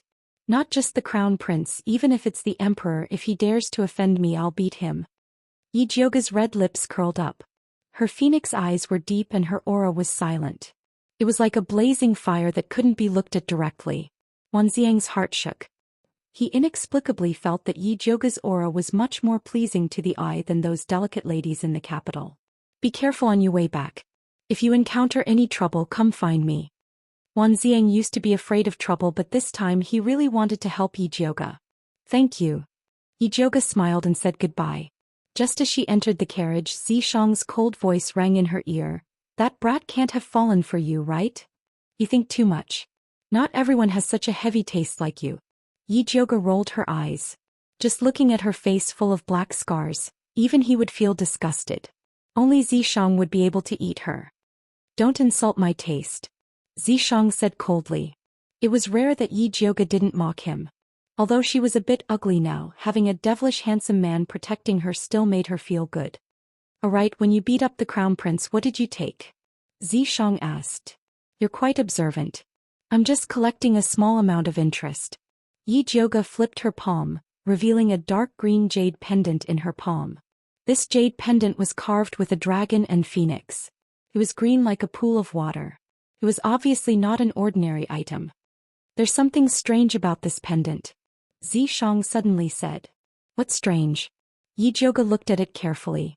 Other than its good looks, there was nothing special about it.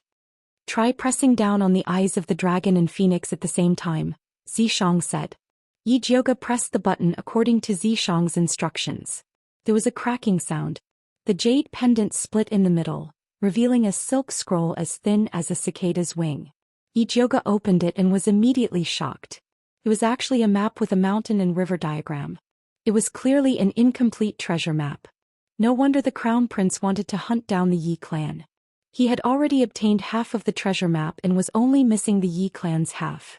Your luck is really heaven-defying. Zishang really admired Yi Jiuge's luck. The crown prince hid the treasure map in his jade pendant and carried it with him every day. He probably thought that the most dangerous place was the safest place.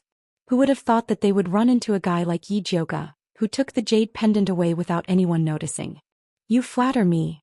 Yi Jiuge was grinning from ear to ear. Although she wasn't very interested in the treasure map, the thought of the crown prince losing the jade pendant made her feel very happy.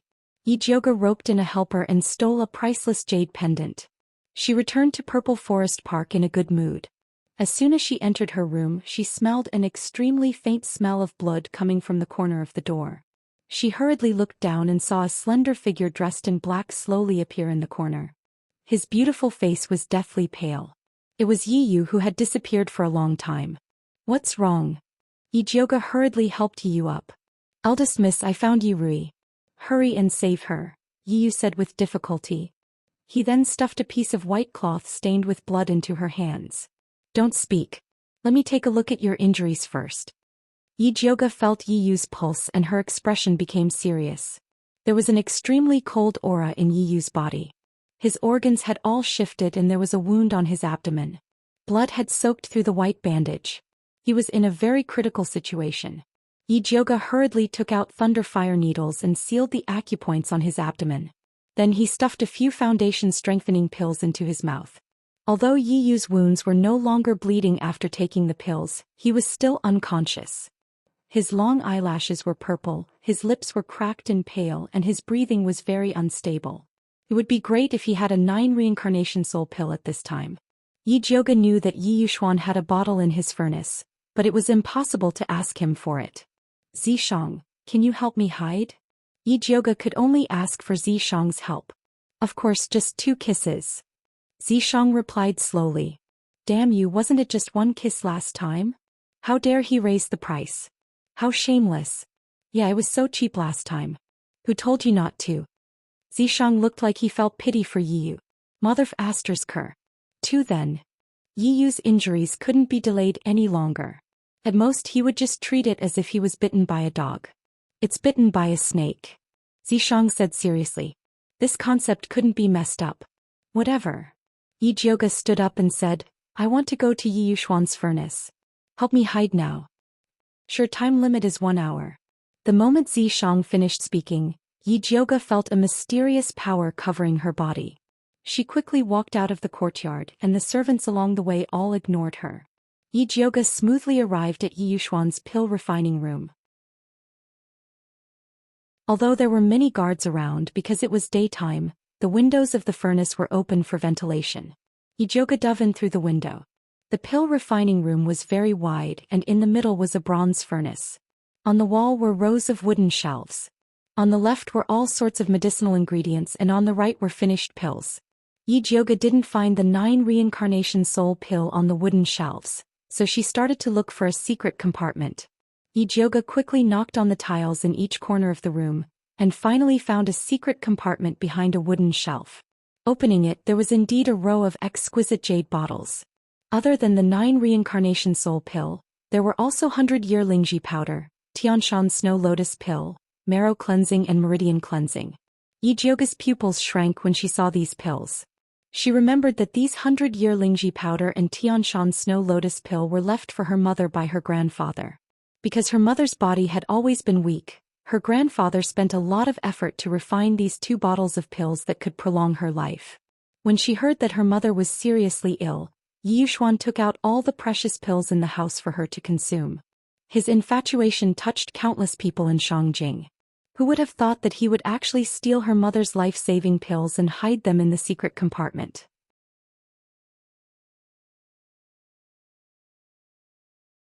Chapter 48.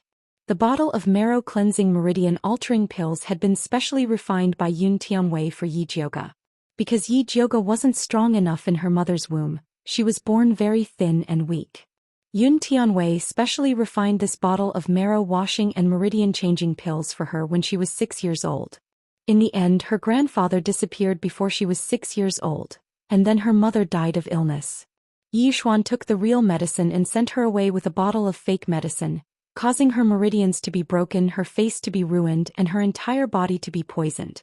What if *King scumbag? Yijioga originally only wanted to take the 9 Revolutions Soul Return pill, but now he changed his mind. She took away all the elixirs in the secret compartment and put the Crown Prince's jade pendant into the secret compartment. Top-grade medicinal pills versus a treasure map, no one could say for sure. I'm sure there will be a good show to watch. It's almost time, Zishang reminded. Yijioga quickly left the pill refining room and silently returned to Purple Forest Park. I need to rest for a while. I'll owe you 2 kisses first. Zishang's voice gradually faded away. Zidecease. Yijioga shouted. Zishang did not respond. It seemed like he had really fallen into a deep sleep.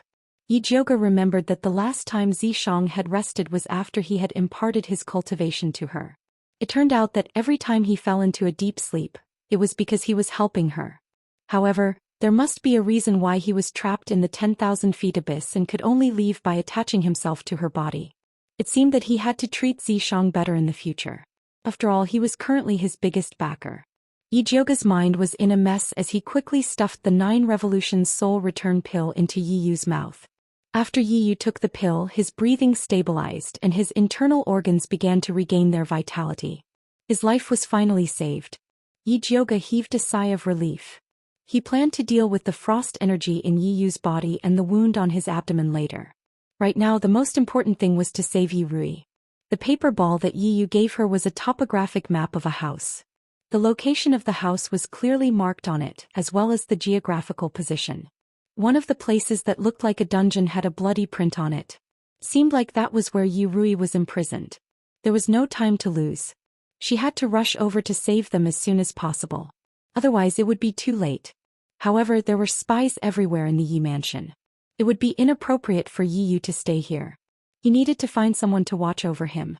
Yijioga called Mother Qing over and asked her to help take care of Yiyu. Why is he here?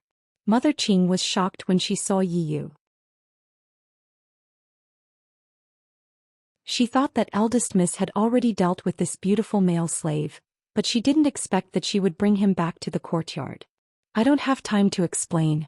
I'm going to save fourth sister now. Think of a way to settle him down. Yijioga said as he organized the things he needed later. What? You found the fourth miss? Mother Qing looked at the clothes in Yijioga's hands and her eyelids jumped. She quickly said, How can you go alone?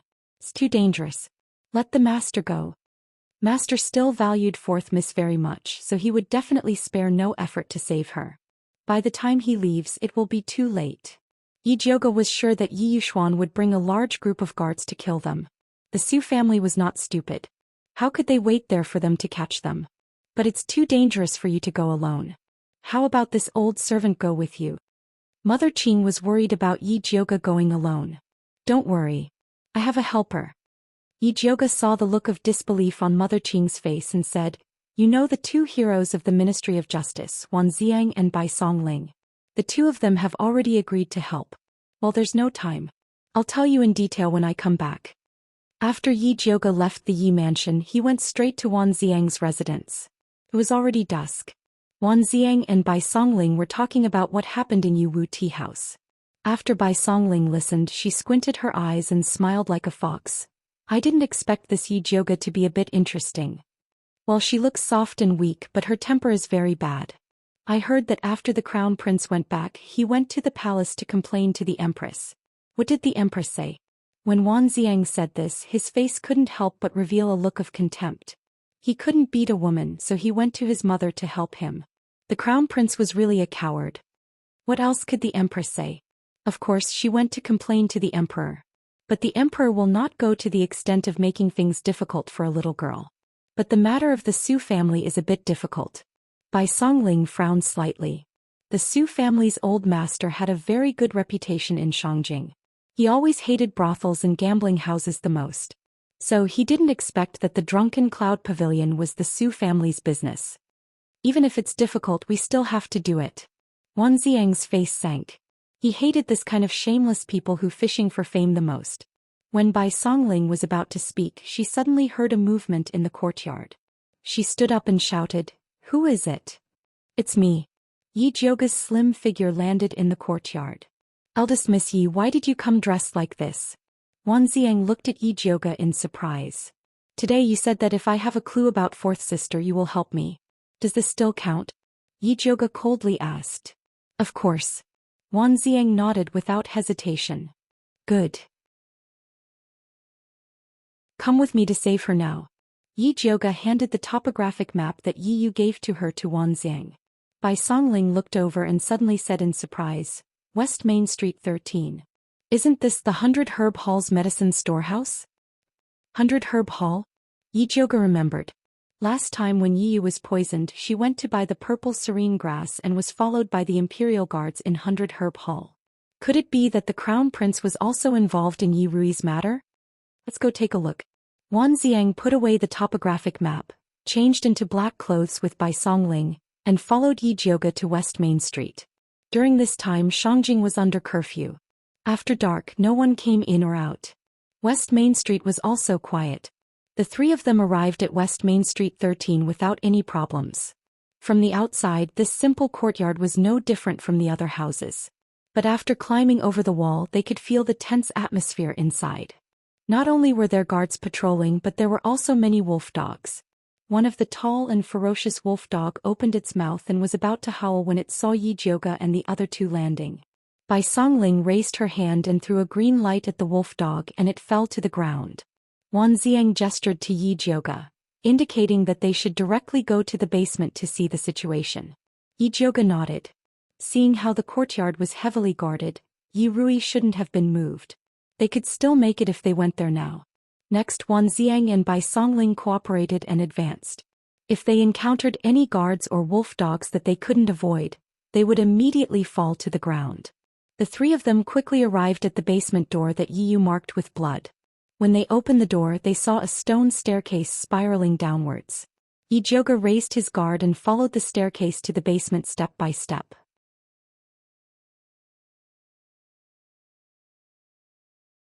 Chapter 49. There was no light in the basement. It was dark and gloomy. She couldn't even see her fingers in front of her. She didn't know where the cold air came from.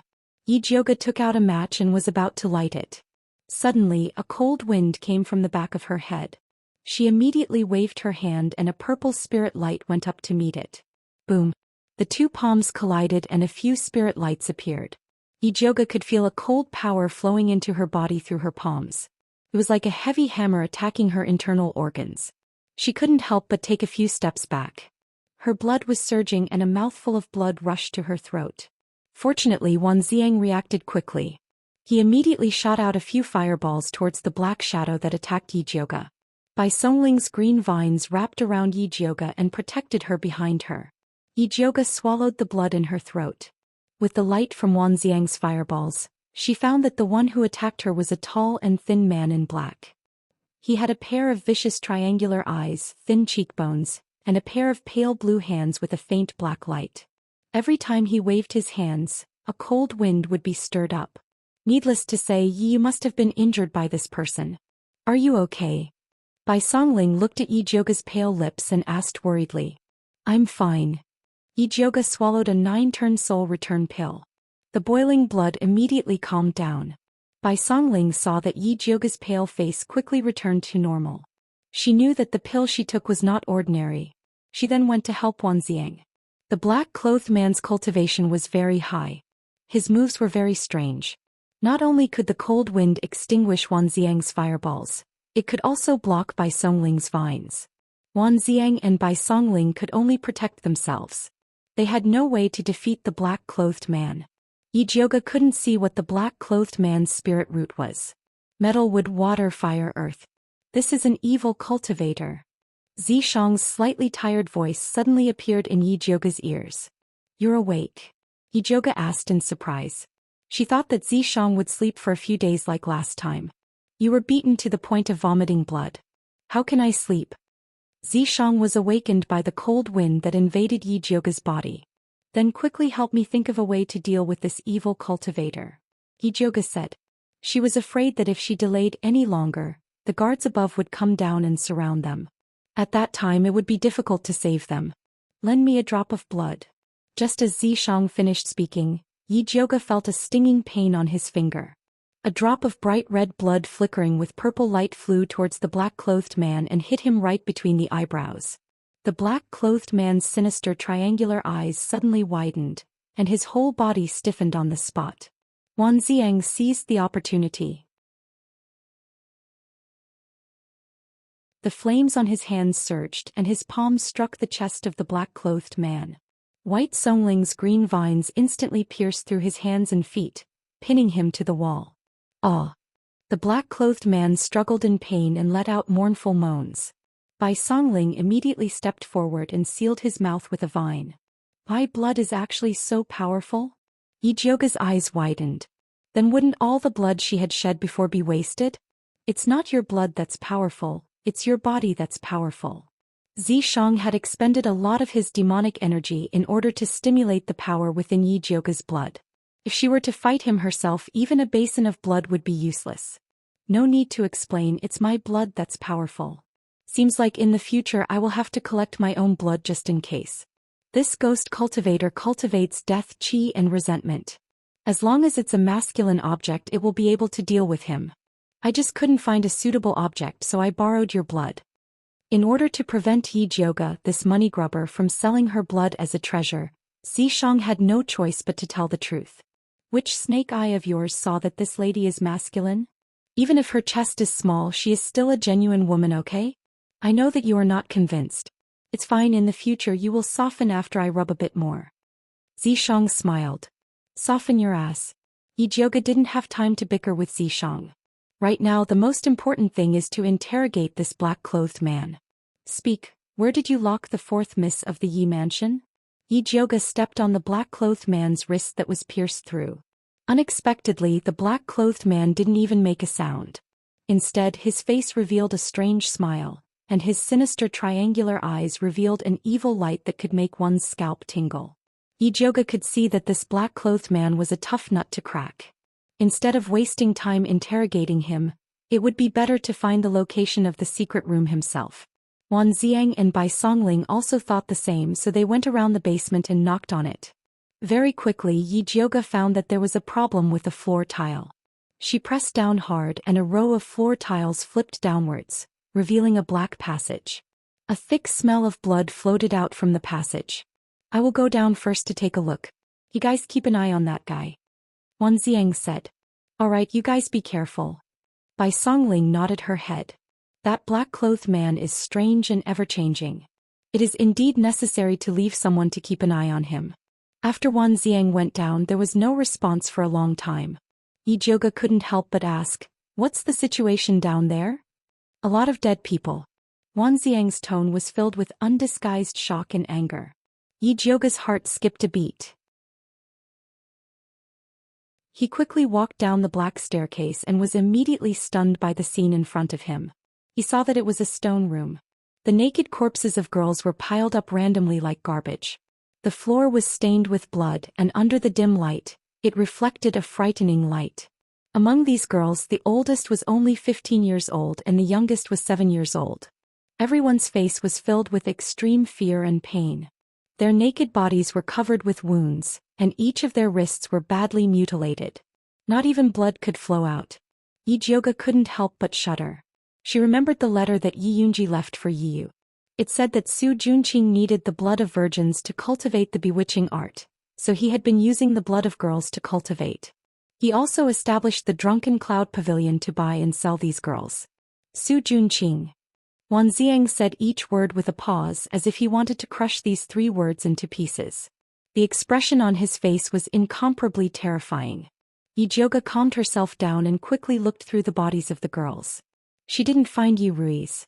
According to Yi Yunji, Su Junqing would usually leave the girls with the best aptitude for later. Sometimes he would even raise them for other purposes. He shouldn't have acted so quickly. There is another secret room here. It is behind the 3rd oil lamp on the left. Zishang took the initiative to say. Yi Jiuge hurriedly walked to the wall on the left. Then she grabbed the 3rd oil lamp and forcefully pulled it down. The wall opened to both sides, revealing a narrow secret room. There was a stone bed in the secret room and on the bed lay a beautiful girl. Her skin was white and tender and her facial features were exquisite. She was dressed in a vermilion satin dress embroidered with 100 butterflies. She wore a pair of silk shoes embroidered with pearls, a gold necklace around her neck and 2 gold bracelets on her arms. Her makeup was neat and tidy, and she looked like a gift that had been meticulously decorated. You're tuning in to the Zhou Xian's Legacy YouTube channel. Don't forget to subscribe and join us on this journey to catch the most captivating stories.